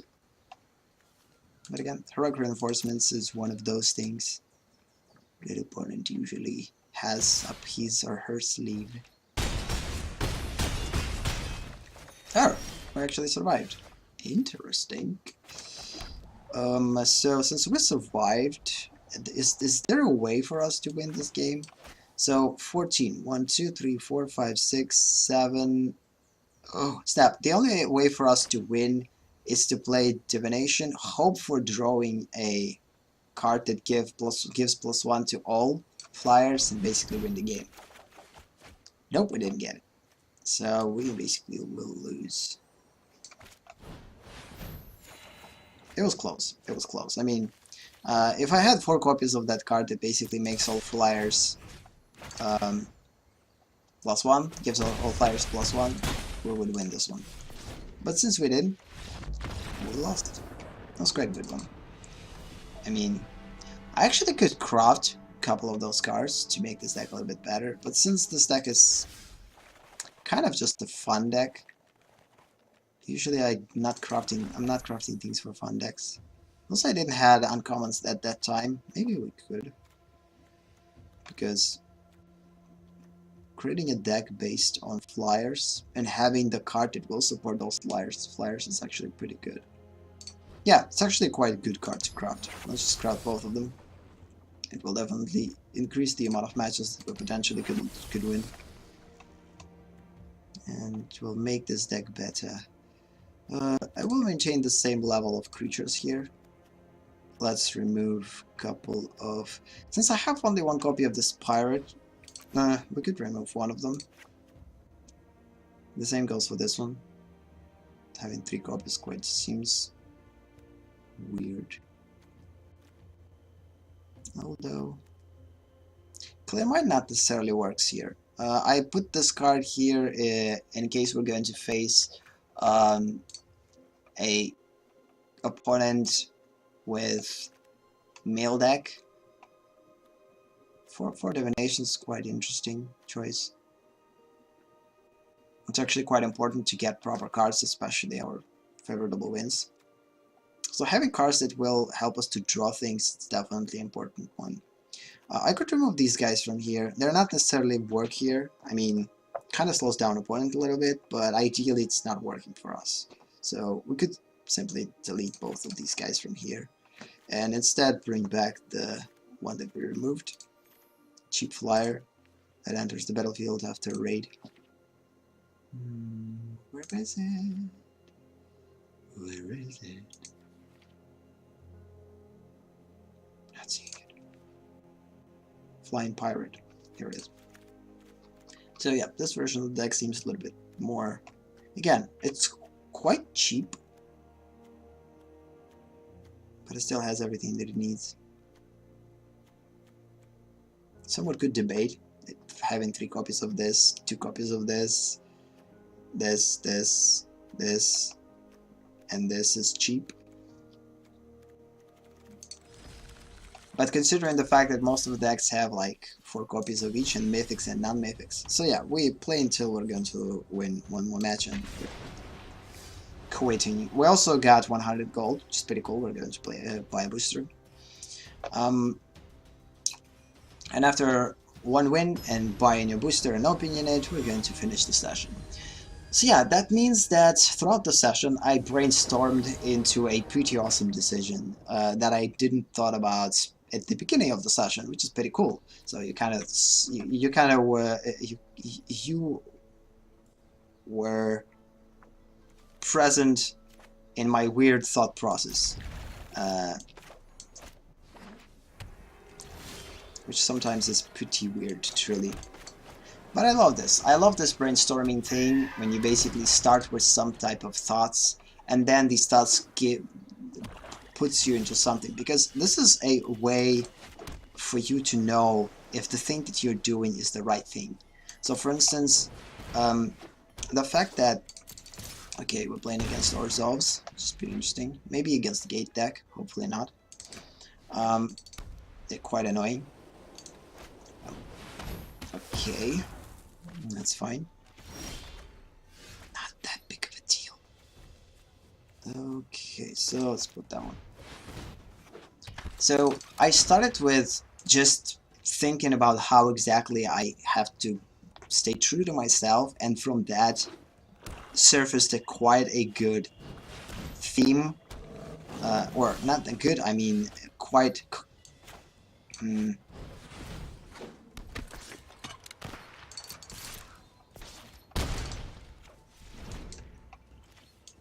relevant theme of me bringing back MTG set studies, which was the whole point why I actually decided to start streaming Magic. Not to necessarily learn from the game by playing, but learn from the game by actually studying it. I wanted to study sets for a lot of years, like first year that I learned Magic, joined Magic, I was tempted. Okay, we're getting mana screwed again. This is the worst case scenario.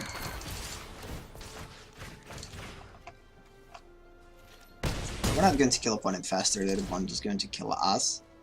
We will have to block right now Leonine because it's going to deal a lot of damage to us.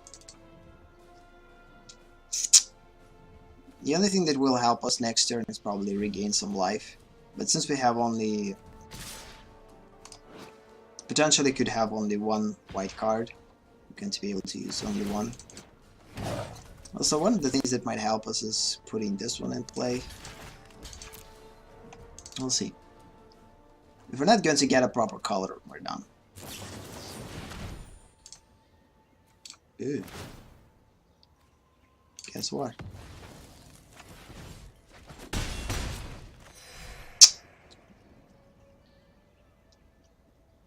So yeah, and throughout the session I actually kind of brainstormed into the idea of bringing back MTG set studies I even talked about how exactly this will happen, which is pretty cool. So, oh, you gotta be kidding me. So now we know how to make this transition. So new season, new beginning. We're not going to win today any matches, I guess. New season, new beginning, and new beginning brings back MTG set studies, which kind of seems like we are streaming one season, MTG play study, then bringing back MTG set studies, then streaming only, basically each second season we're bringing back MTG set studies, which is pretty cool. So it's actually quite good.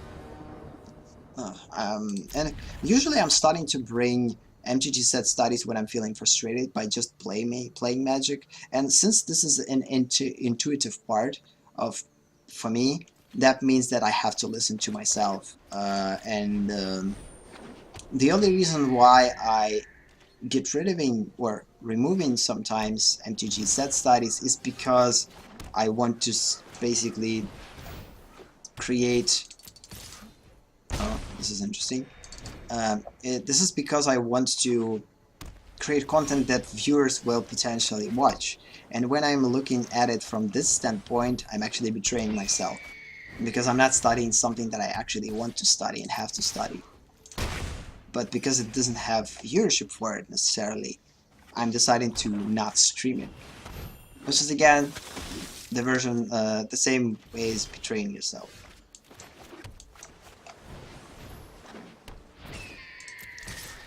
This is quite interesting hand we got right from the beginning. 2 wins, 3 hawks, lots of lives gained, a mass removal here.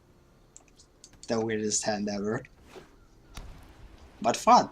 So, which is the whole point of casual play. So yeah, and I guess I will be much happier if I will make this decision. In the end, you have to make decisions based on what makes you happy, not what makes the others happy. If it will make others happy, your decision, it's always a good thing. And you don't have to be like just self-centered person that does things only for yourself. You still have to consider to create something that will potentially others like and find a balance between those two. But in most cases, making decisions that will benefit you first and then help others, this is the best choice.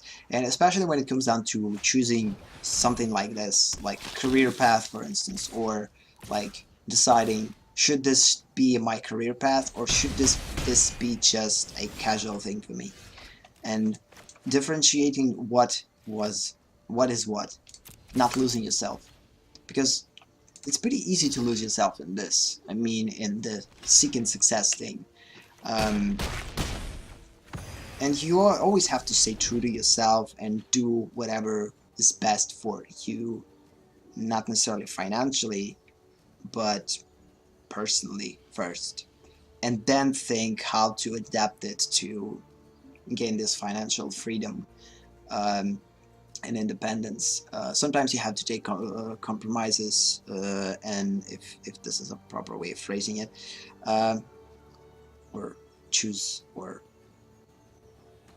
I don't know if I used proper word. Take, make compromises. Make compromises, I believe, not take, make compromises. Yeah, sometimes you have to do that. Find a balance between all those things, but in the end, know what's best for you first. And okay, opponent, don't steal a hawk. Okay, stealing a creature probably not a good idea, which actually doesn't matter in this situation. For us, putting a Johnny and putting counters is better. We could take 2 different routes. Proud to have come so far. I will lend you my strength. That was quite interesting win. 47 plus lives, -1 opponent, killed opponent with small creatures. I love this. This is, oh snap, good. Actually have only 1 copy, pretty cool.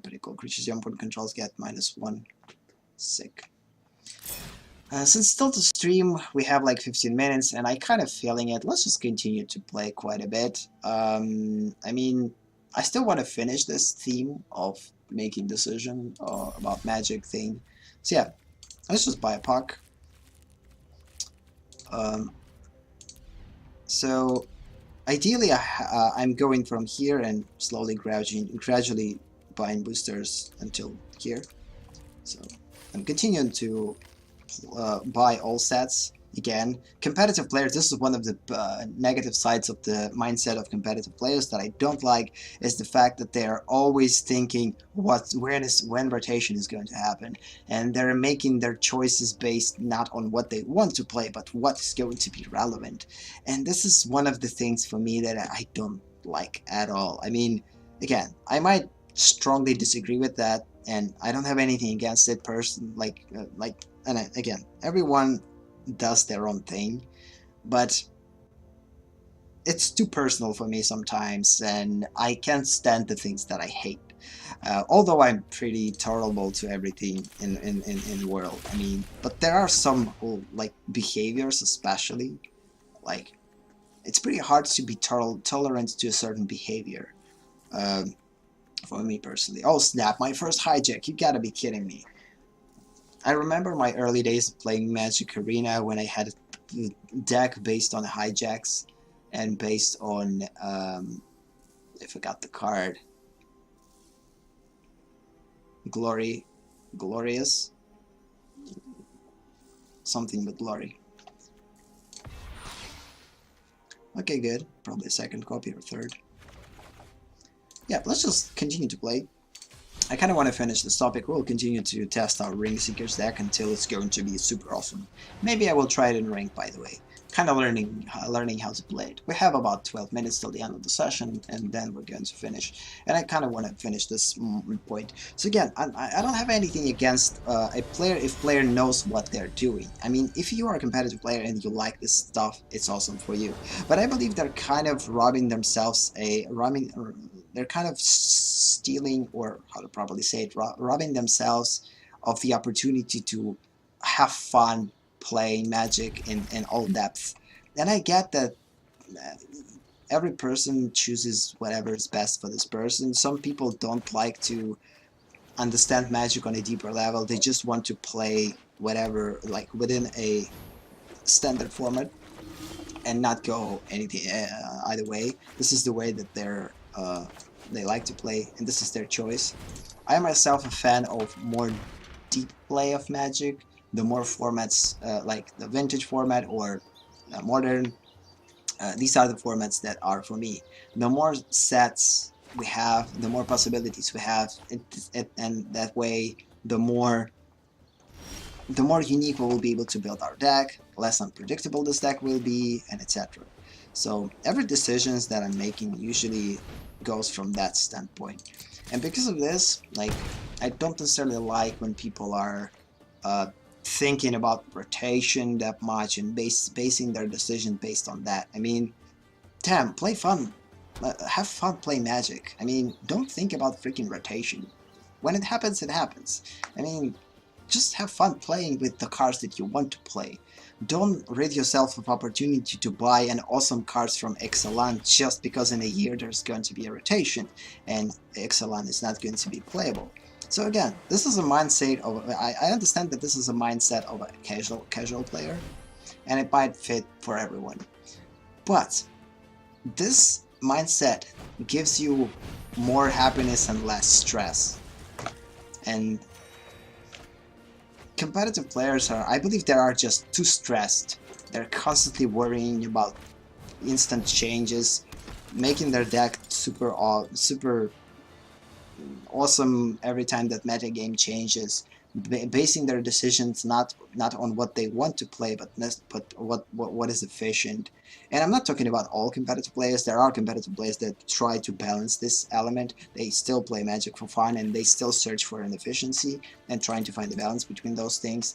But at some point, it just becomes a I don't know, like you're running for the first place. This is pretty risky, by the way, to play a Johnny here, but I kind of want that. Kinship ensures our victory. Deliver us to victory. Opponent probably going to kill a storm. So yeah, so for me personally, playing casually is all about making your personal choices and not letting the game control you.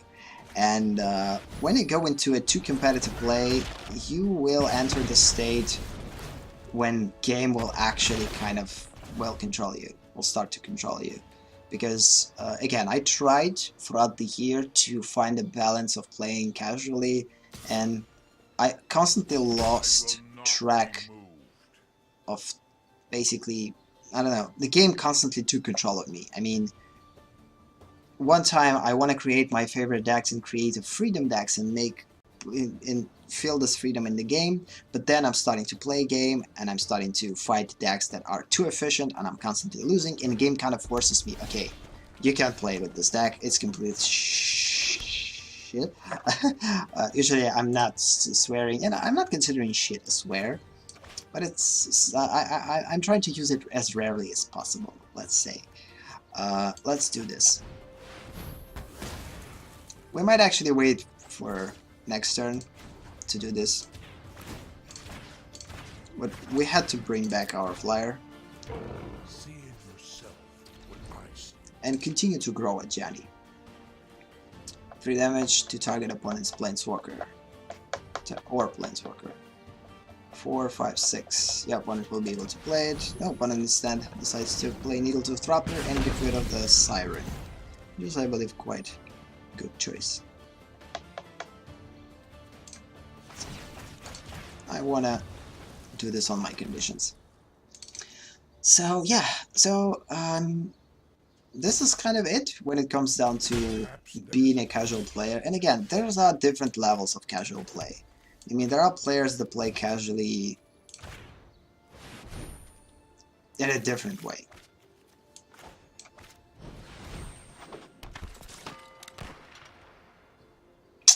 No matter what I'm going to put in play, opponent is going to kill all of my creatures. So until I will continue to grow at Johnny and strengthen my creatures, opponent is going to make harder choice in deciding who to kill first. Yeah. Another one? Yep, we're basically losing this match. It's pointless. Let's just quit. I mean, considering the fact what opponent has in his hand, I'm already worrying. But with this one in play, it's not winnable. Let's go play a couple of more matches. We have like one more match, regardless of winning and losing. So yeah, that means that starting from next week, we're bringing back MTG set studies. Again, if you're not familiar with what this is, check the panel. Or check the playlists. We have a separate category, all sets, which is dedicated to exactly the thing that we're going to do from now on. So we're bringing back MTG set studies. Now they're going to be a part of live sessions on YouTube. We're going to do this that way. So again, we had 2 weeks in a row when we streamed MTG Study in its regular way. Okay, this is better. Although we don't have any creatures, but we have a lot of cards to draw cards and mass removal and Jenny's Land Stand, and hopefully it will work. So, so starting from so this week we're still going to go with the same schedule. So there is going to be a MTG Arena stream in Russian this Friday, which again, English speaking audience are welcome. Or is welcomed, I don't know how to probably say it. So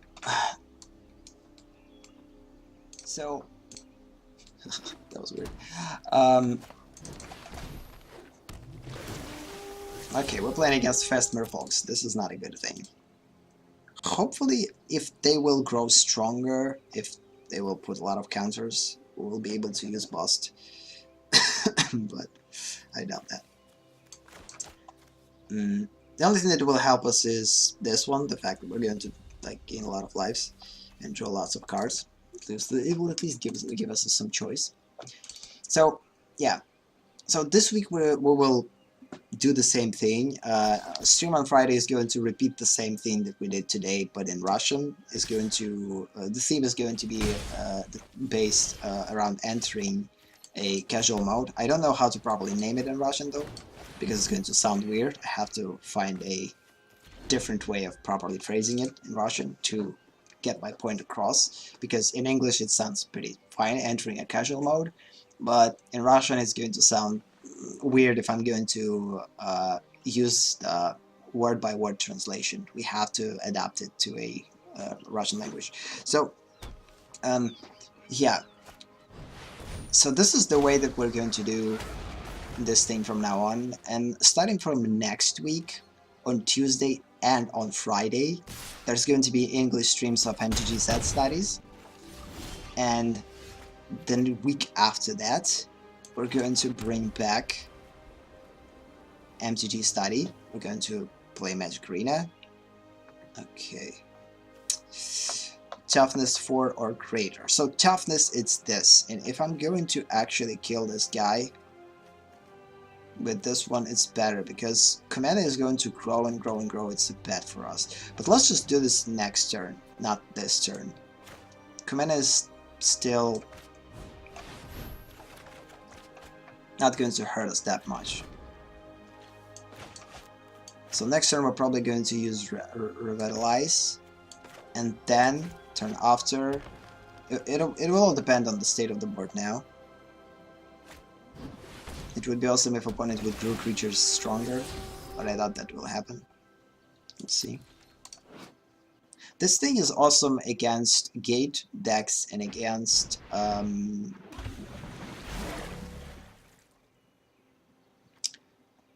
Defender decks, so it doesn't work that well against Merfolks, so kind of build this one against, again, thinking about the competitive side of play. Yeah, right here we don't have a choice, we have to do this and lose next turn, because we're going to lose. We don't have any removal for Merfolk Mistbinder.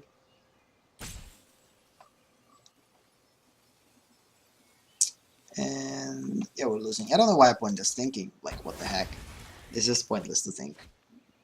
It's more than enough to kill us. I mean, 4, 5, 6, 7. Yeah. And one more match. I kind of want to win though. But no, if I will win, I have to play another one. So you see, it's pretty hard to keep a casual atmosphere when you thinking from the win standpoint. So the competitive side of me right now is forcing me to continue to play and extend the stream past 2 hours, which is not something that I need. This is not something that I wanted. This is not something that will bring me overall satisfaction. So this is the way that I don't want to play.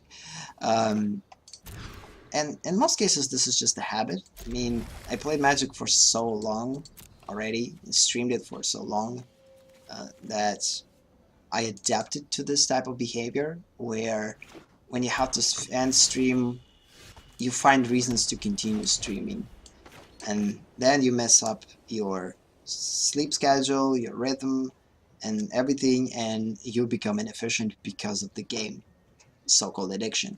So this is the downside of the games. You have to learn how to control yourself, and the competitive side doesn't allow you to control yourself. You're basically getting controlled by the game itself, because this is the way that it is. It's pretty hard to control yourself when you are a competitive person. You're always in a search for a rush, for a adrenaline. Casual players are a little bit more relaxed, a little bit more fun, and they have control over the things. And this is one of the reasons why I want to play casually. The casual mode for me is the way to control what I'm doing, why I'm doing it, and how I'm doing it, and what I'm getting from it. Not just play by emotions or from emotional standpoint, but actually use my mind, my brain for it. And although you could say that making emotional decisions, it still kind of works with your brain, but that was a mistake. First, play a creature, then play an enchantment that will make creature bigger in order for them in the next turn attack with this creature. By making this mistake now, I'm not going to be able to attack with the creature, so we're basically losing the opportunity to deal additional damage. By the way, I don't know that I don't believe that opponent is actually going to join us in this match. We're probably going to just win by forfeit. So that means that this game is probably going to be the last one, or there's going to be another one. Now stop. So whatever. So again, this is the thing about casual play. This is the thing about competitive play. Competitive play is too uncontrolled. It's pretty hard to find a way to control the competitive play. If you will lose like 4 matches in a row, you're going to be unsatisfied to the point of hating the game. You will be stressed. You're not going to get happiness from it. You're going to get happiness only from winning, and this is the problem with games. You're not going to win every freaking second, especially when it comes down to games like Magic. At least 50% of your journey you're going to lose, and you have to find a way to have fun losing. And for me, the only way to have fun losing is to play for fun. Create decks that will give you this fun. If you will lose for a reason. Like, because you have a pretty weird deck, because you try to utilize a strategy that's going to be so hard to utilize in the current meta that it's going to be a challenge for you. But at least it's going to be a fun because you tried. Not because you dealt wrong cards, but you're supposed to win this game. But you lose it, and you're super pissed off about it. So, no. This is just my view from multiple angles. Again, I've been in all situations. I've looked at this from all sides, from the side of competitive player, from the side of casual player, from something in between, and no matter where I look from it, I mean, the competitive side of Magic is just makes me miserable, and I believe a lot of people could agree with me though when it comes down to this. So you have to find your own fun if you're a competitive player. You have to learn how to have fun playing Magic when you're competitive, in a competitive atmosphere. And I guess they find a way. I mean, the true competitive player, I guess, actually finding a way to do this. I don't know what exactly they're finding. Maybe the rush in almost winning. I don't know, but something is there. But I'm just not seeing it, personally, so not that big of a deal. Okay, drawing cards. Cool. I don't believe this deck is going to work for rank. It's not competitive enough to sustain in rank.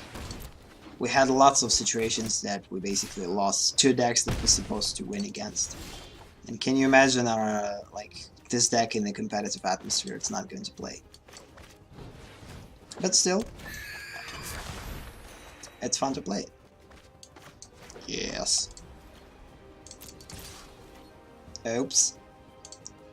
Kind of forgot about Poison Departure. Opponent might think that we're bluffing though. Why not block? It's just 1 damage. It's not worth it to lose Poison Departure to a Hawk with a buff. Opponent might have made the decision not to block. Yeah, opponent definitely thinks like we're bluffing. No, I truly made a mistake. I didn't notice it. So, yeah. I actually want to sleep super crazy. Again, lately I'm not getting enough sleep. I completely lost my regime of sleep. It messes up with my daily routines. I'm not able to perform the way that I used to in terms of making sure that I will do the job that I have to do in a given time. I'm not producing as much work as I would want to. I'm not studying as much as I want to, and etc. So because of this, I've kind of had to make this decision of making Magic more casually to not being suppressed by its... What the heck I'm doing? Okay, let's just quit this match. I'm not going to win it. I'm constantly making weird mistakes because I'm unfocused, so let's just quit and play another one. And since we're going to stream Magic Arena last now, only 2 episodes in 2 weeks, I believe we actually might make streams a little bit maybe bigger, like not 1.5 hours, but like 2 hours or whatever. We'll see. But since today was a pretty interesting session for me in terms of like brainstorming, most of the session I actually brainstormed throughout the whole session. And because of this brainstorming, I'm kind of pumped up a little bit, because every time that I'm making a good decision that will help me in the long run, and I'm super excited about it. So maybe the reason behind me continuing to play is this excitement, because sometimes when you're excited, you're kind of inspired by it, and you want to continue to get inspired and continue to get this action and put this energy somewhere, not just to make this energy go away. And because of this, I probably deciding to continue to stream this stream, although I wanted to finish it like half an hour ago. So because I figured this out, now I'm going to utilize it right away without probably even changing it, and it's cool. Let's put 2 creatures instead of 1. Seems like a good idea. Because if next turn we're going to get something that will make them bigger, like enchantment, the winds, and this is going to be awesome. Yeah, let's just slowly put his opponent. Opponent has lots of enchantments with flying, so we're not going to be able to attack that long. So we need to use this opportunity while we can. So, yep. So again, to repeat myself, since this is going to be our last match, hopefully if we win it. Even if not, I believe we're still going to finish it. So, because I'm truly tired and my head is starting to ache. So, when it comes down to Magic, this is the approach that I want to take from now on. To play casually Magic and study it on a little bit more serious level. Which was the whole idea, because again, the reason why I decided to play Magic more than to study it actually, because it was easier and because we have viewers with this type of studying. When you just play and have fun and whatever. But it didn't work.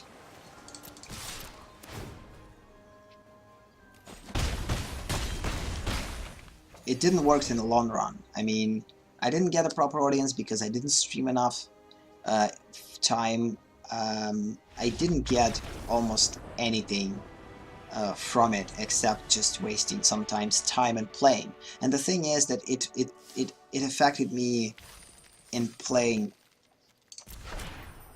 Okay, we have to win like 2 matches only. Let's just do this until 50 win. Seriously? Casual play? Ugh, this is what I'm talking about. Yeah, old habits die hard, I guess. So either way, we have to finish it. We continue to play. I believe if we're going to lose this match, we're going to switch on a red deck, and the last 2 matches we're going to finish without a red deck. That's it. But hopefully we actually will win with this one. So, woes. So again, because of this competitive side of Magic, like because I tried to become who I'm not in playing Magic, I lost the overall goal why I actually started to play Magic. And it's a problem, like when you use a game for inspiration to create something on your own, and when you're still not creating something on your own, you might lose yourself in this inspiration, and at some point, like I lost myself in the game, although I want to use this game to become better, to create games, but not to progress in the game itself. So because of this, like ideally, I don't have any actual motivation behind me becoming a better player, because I know that becoming a better player probably not going to the point of tournaments and whatever, not going to help me to become a better game creator. And since this is not going to be my main job, and I'm just going to use a game creation as a hobby, even more, why bother of putting so much time and effort into something that you're just going to have fun with, regardless? So to get to a certain, to unbelievably competitive kind of field,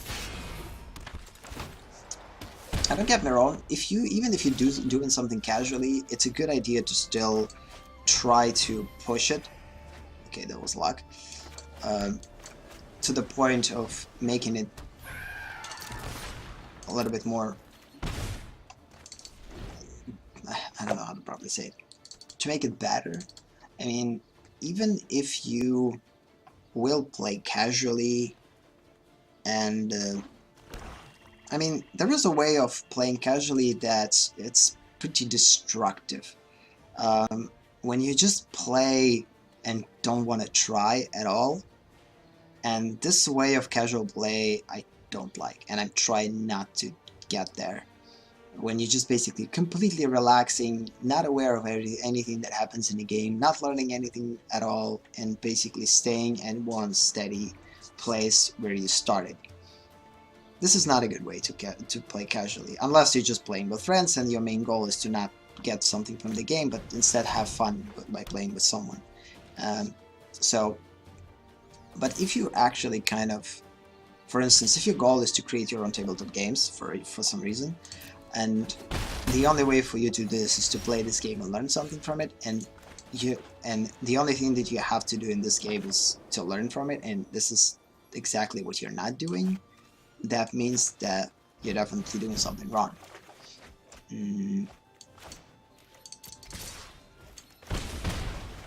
So this is kind of it, like this element of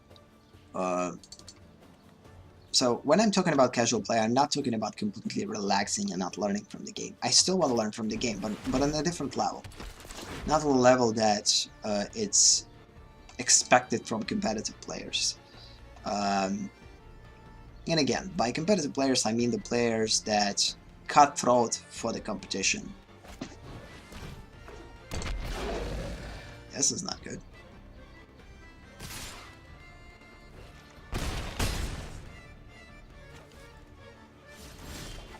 Pretty interesting music playing, by the way.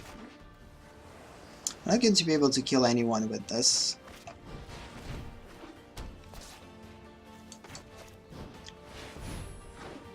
And there is a good chance that we're going to lose in a couple of turns. So pushing kind of seems weird.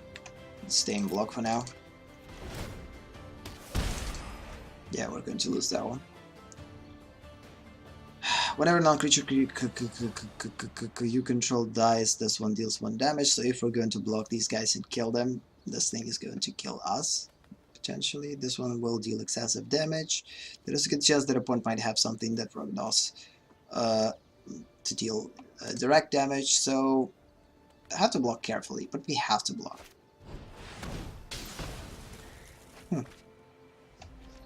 Never saw this card. This attack on a creature or planeswalker. Cool. Actually saw it. Oh. That way.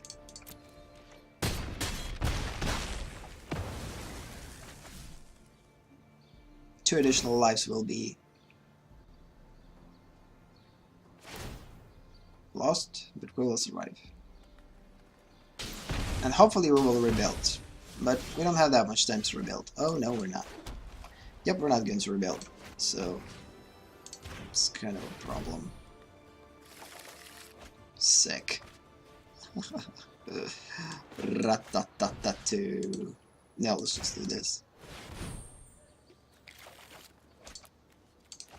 Yeah. Good game.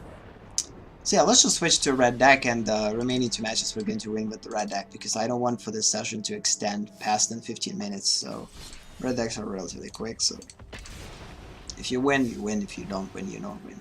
It's just for the 15 card, because 15 card might be a cool one. Not for the 25 gold, it's pointless. Sometimes I'm getting myself into the situation when, okay, I'm getting to 15 wins, no matter what, in order to achieve my last surprise card, because I'm not playing that much Magic. Ideally, I want to play Magic at least hour a day, not more. But in reality, I will get to a point where I probably will play Magic only once in 2 days. And when this time comes, I actually played Magic Arena at some point that way. I was kind of too busy.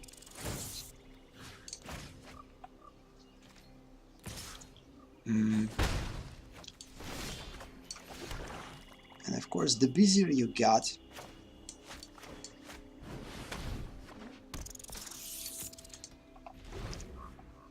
there's a chance that opponent plays a red deck too.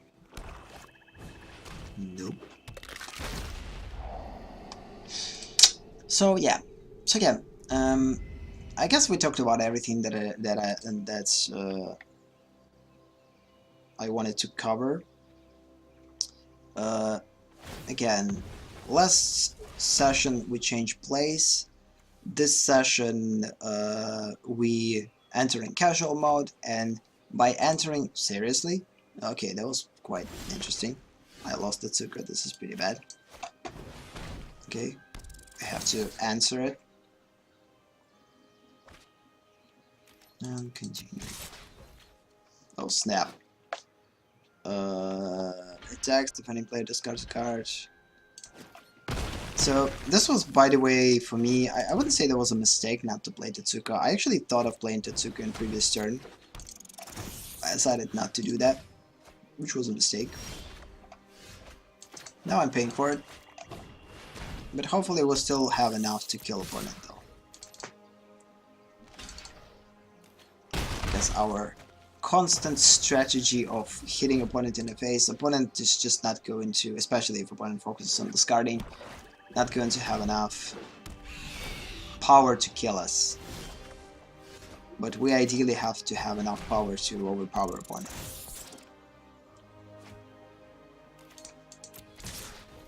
So for instance, now opponent will probably just block small creature.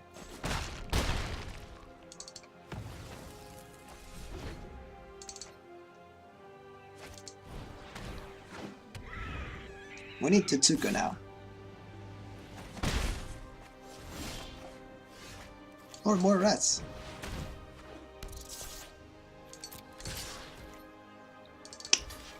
So, yep, this is kind of it.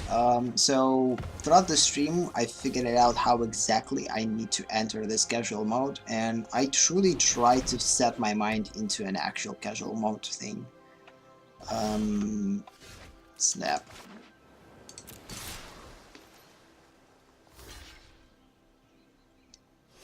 Yeah, the funny thing is that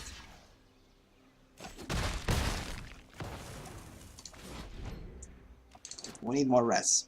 The only way for us to lose here is to not get enough rats. Or Tetsuka. Or that and that. Nothing to discard. Everything is superb. Ideally, opponent has to stay in defense, because attacking not going to give opponent anything. But once opponent is killing, will kill all of our creatures. We have nothing. As long as we drawing at least one creature at a time, I will press. As long as we have at least one creature in play, I will press with the second one.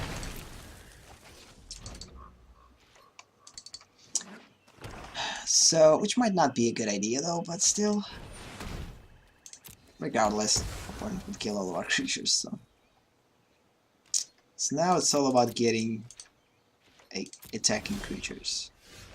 Oh, perfection. And I bet opponent has something that discards cards, so which is not hurtful for us at all.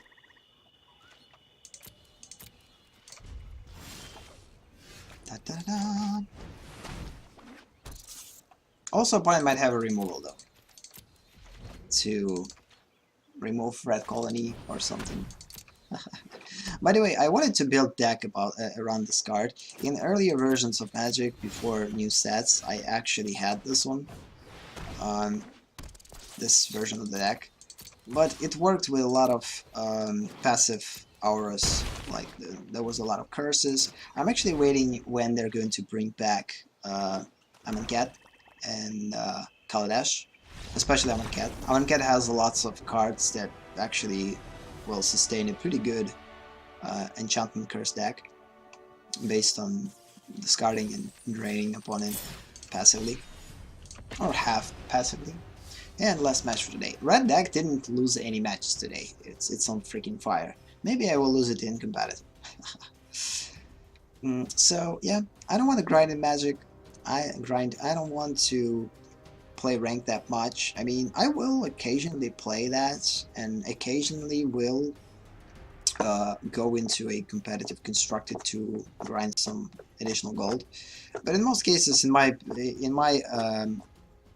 experience, it's not something that gives me positive experiences and not necessarily gives me not something to learn from. It's more like just additional stress and more time spending on the game that I don't want to. So again, I'm trying to play Magic a little bit more casually. It's not going to change anything when it comes down to MTG, to tabletops, AleksTabletops. We're still going to produce the same amount of content. I'm still going to produce MTG Quick Study once a week, in English once a week, in Russian, so basically twice a week. We're still going to stream Magic twice a week. There's just going to be different Magic streams now. One week we're going to stream Magic Arena in English and Russian, Tuesday and Friday, and other week we're going to stream MTG Study and MTG Set Studies on Tuesday and on Friday. In terms of the time, they will be almost the same. We will try to keep them under a 2-hour mark, sometimes more, sometimes less, usually less. So today is kind of an exception because I kind of got carried away a bit with the conversation, with a monologue. It's not a conversation when you're talking to yourself. So this is kind of it. So considering what opponent has, I have to push. Although knowing that I have Tetsuko, but not having a card to utilize Tetsuko, or Tetsuko, I believe Tetsuko. So yeah, playing Magic for fun and playing Magic casually, this is something that I will try to do. And I try to describe what casual play for me is. It's not just wasting time for a weird fun element. Instead, it's doing something that will help you to grow, but grow in your own way. Not some forced way where the game forces you to do something that you don't want to. So it's all about that.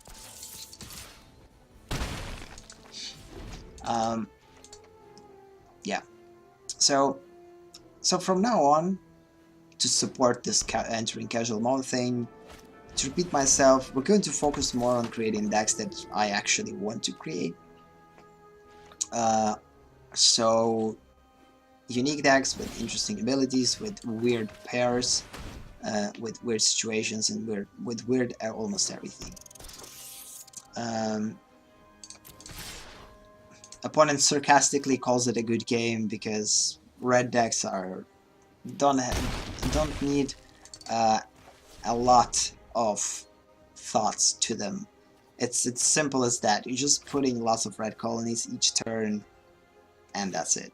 So there is a limit of having fun with playing this deck. It's pretty easy to reach this limit.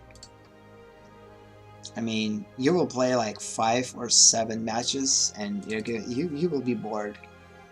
So red deck is one of the decks that is just basically efficient and cheap.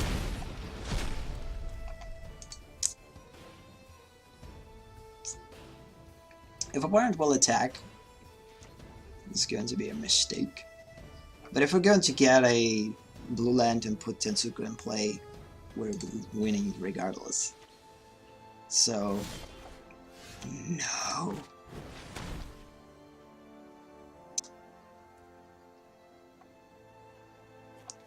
Opponent will be able to sacrifice 2 other creatures and any number of target players will lose 2 life, sacrifice a creature, and opponent will add 2 and draw 2. Okay. That was quite a smart thing to do. Or the only thing to do, I would say. Wait a minute, why? Oh, because 2 creatures died. Okay, that was nice. I mean, get what opponent did. So, because of the Judith's triggered ability, and Judith's able to choose to whom is going to be dealt damage. Gotta be kidding me with this.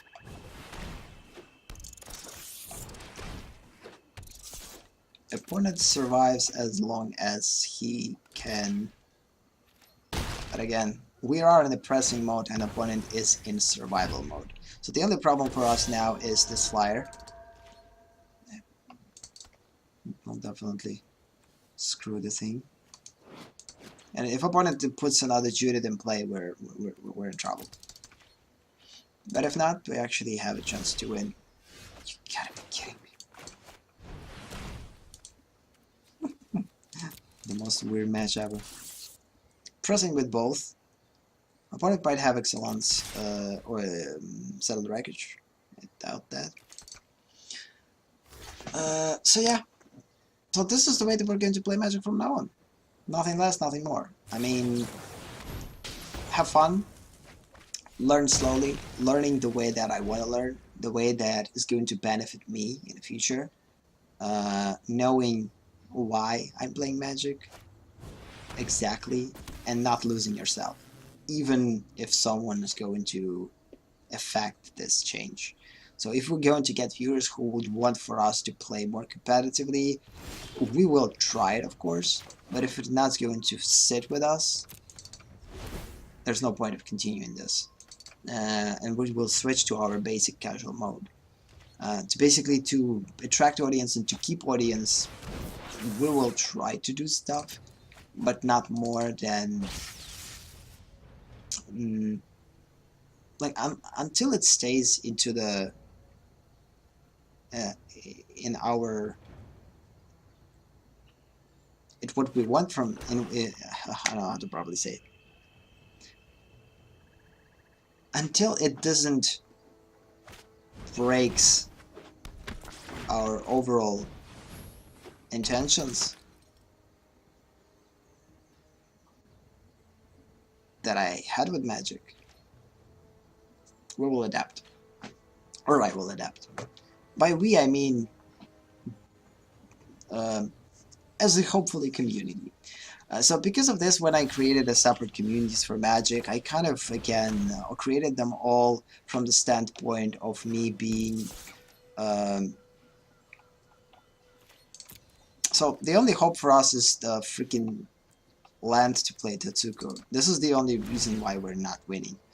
I mean, but I guess we're going to lose because opponent now will use a lot of awesome combinations. So we'll deal 2 excessive damage, additional damage will be dealt to a red probably.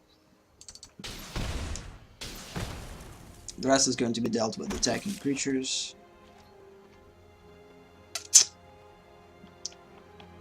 Yeah, we actually don't have a chance to win because we have 2 Tetsukus. Oh no. That's it. You're just fuel for the fire. So yeah, we need to win our last game. Hopefully in 4 minutes we will do so, because I don't want to make this stream more than 2.5 hours, and it's already 2.5 hours. So yeah, this is the way we're going to play Magic. We might bring some changes if audience will basically come. We will adapt to it, of course, but again, in a controllable way. I don't want to still be the person that I'm not. So if I will feel like the audience drives me into a different direction, I need to take control of it. So casual mode is going to be named casual mode for a reason. I have to stay true to myself throughout the whole process. I learned to stay true to myself in creative, and I'm still sitting like doing this regardless of anyone saying, because I have a pretty determined path that I need to follow. But Magic is not necessarily was the same because of the casual aspect of it. I kept open mind for it. I thought to myself, okay, it might be this, it might be that. Let's see what will work. But I believe it took long enough for me to understand this. So more than a year, we already stream Magic and create content for Magic. 133 sessions of MTG Study here. A lot of sessions with a lot of seasons, a lot of separate sessions which were created. So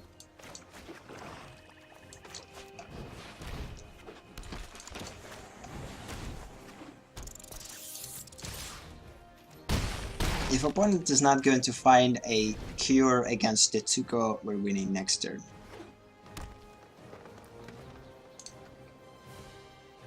Excellence Binding. This deck usually works with enchantments. So yeah. And the fact that we're now on YouTube, it actually gives me more freedom in terms of making those decisions. Because again, when I was on Twitch, when Magic was on Twitch, I would say I still continued to stream on Twitch, but not Magic. When I streamed Magic on Twitch, I constantly felt this pressure from the game, which I'm not going to have here, because now I know that there's not going to be probably that many people who could find me here, because YouTube is pretty bad, has pretty bad search for streams. One of the things that I hate about YouTube, by the way, is the fact that they still don't have an art category in their video uploads. This is the worst thing ever. You have a weird categories that no one needs, and there's no art category. Seriously? Throughout all these years, there's still no art category there? Ugh, it's kind of frustrating sometimes. But this is a creative part of me talking, not the gaming part. So in terms of gaming content, we're going to continue to support AleksTabletops the way that we supported it. The main idea where actually AleksTabletops is heading is to create our own tabletop games, which we will utilize on Twitch, and then we will upload here as archives. So, because again, Twitch is a creative sandbox, everything that works with creating things is going to be there. Once we will create our games and we will play test them, we will probably play test them here. But when we're going to create them, we're going to create them there. So it's kind of will be a mix between two platforms at some point. But until then, we're going to stream Magic here. Again, from now on, entering casual mode, we will switch things a bit. All additional information will be in descriptions of playlists. I don't believe that it's going to change anything. Just look up for a schedule. So we're going to schedule the next stream for this Friday, right after this stream. Also, there are already 3 videos of MTG Study in Russian uploaded, I believe, probably half an hour ago. Next Tuesday and Friday, there's going to be an English streams when we're going to bring back MTG Study, MTG set studies, when we will look through the tests. We'll continue from the next set, which comes after Arabian Nights. By the way, let's look through the set. Could be a good idea to know what this set is. So after Arabian Nights, we have there's a lot of sets. Alphabet, no, we already covered that. Ice Age, Mirage, what? Oh yeah, Arabian Nights. So Antiquities. So the Antiquities is the next set we're going to study. It has 100 cards, not that big of a set. But next set is going to be quite big. It's going to be a revised edition with 306 cards, and then there's going to be legends with 310 cards. And since we usually study in each card, unless we are familiar with the ability that this card provides, it's going to take some time. So again, this is the way that we're going to approach study Magic from now on. We're not just going to study Magic through the game from Magic Arena, but now we're going to add, or bring back, should I say, MTG set studies. And we're going to basically do this that way. So one week we play study, the other week we actually study Magic. So then play study back, and then, so basically in 1 month, which is 4 weeks usually, we're going to 2 weeks play Magic and 2 weeks study Magic, study sets. So that way I will have progression in both departments, and we will get somewhere, because by just continuing to play Magic, it's just not working. I'm standing in one place. I'm not growing the way that I need to grow. I'm not putting in my mind new abilities, new mechanics, and not analyzing Magic on a deeper level. Because when you play, you think in terms of the play. You're not thinking in terms of the potential that ability might have that could inspire you to create your own ability and integrate it into your own game. So, and although there are some situations in play study when you will get inspired like this, but it's on super rare occasions. So yeah, on that note, we will end the session. Thank you for watching. Thank you for being here. Have a nice day or night, and see you in the next session, which is in English, going to be MTG Set Studies finally, which is awesome. And it's still going to be 132nd episode. So if you will see the same number, look for the description, which will mean that we're not playing Magic Arena, but instead we're studying a certain set. But the number of the episode is going to be the same. And the picture for the episode is going to be the same, but just black and white. So this is kind of it. So yeah, that's it. Thank you for watching again. Thank you for being here. Have a nice day or night. And see you in the next session. Bye. Bye says bye too.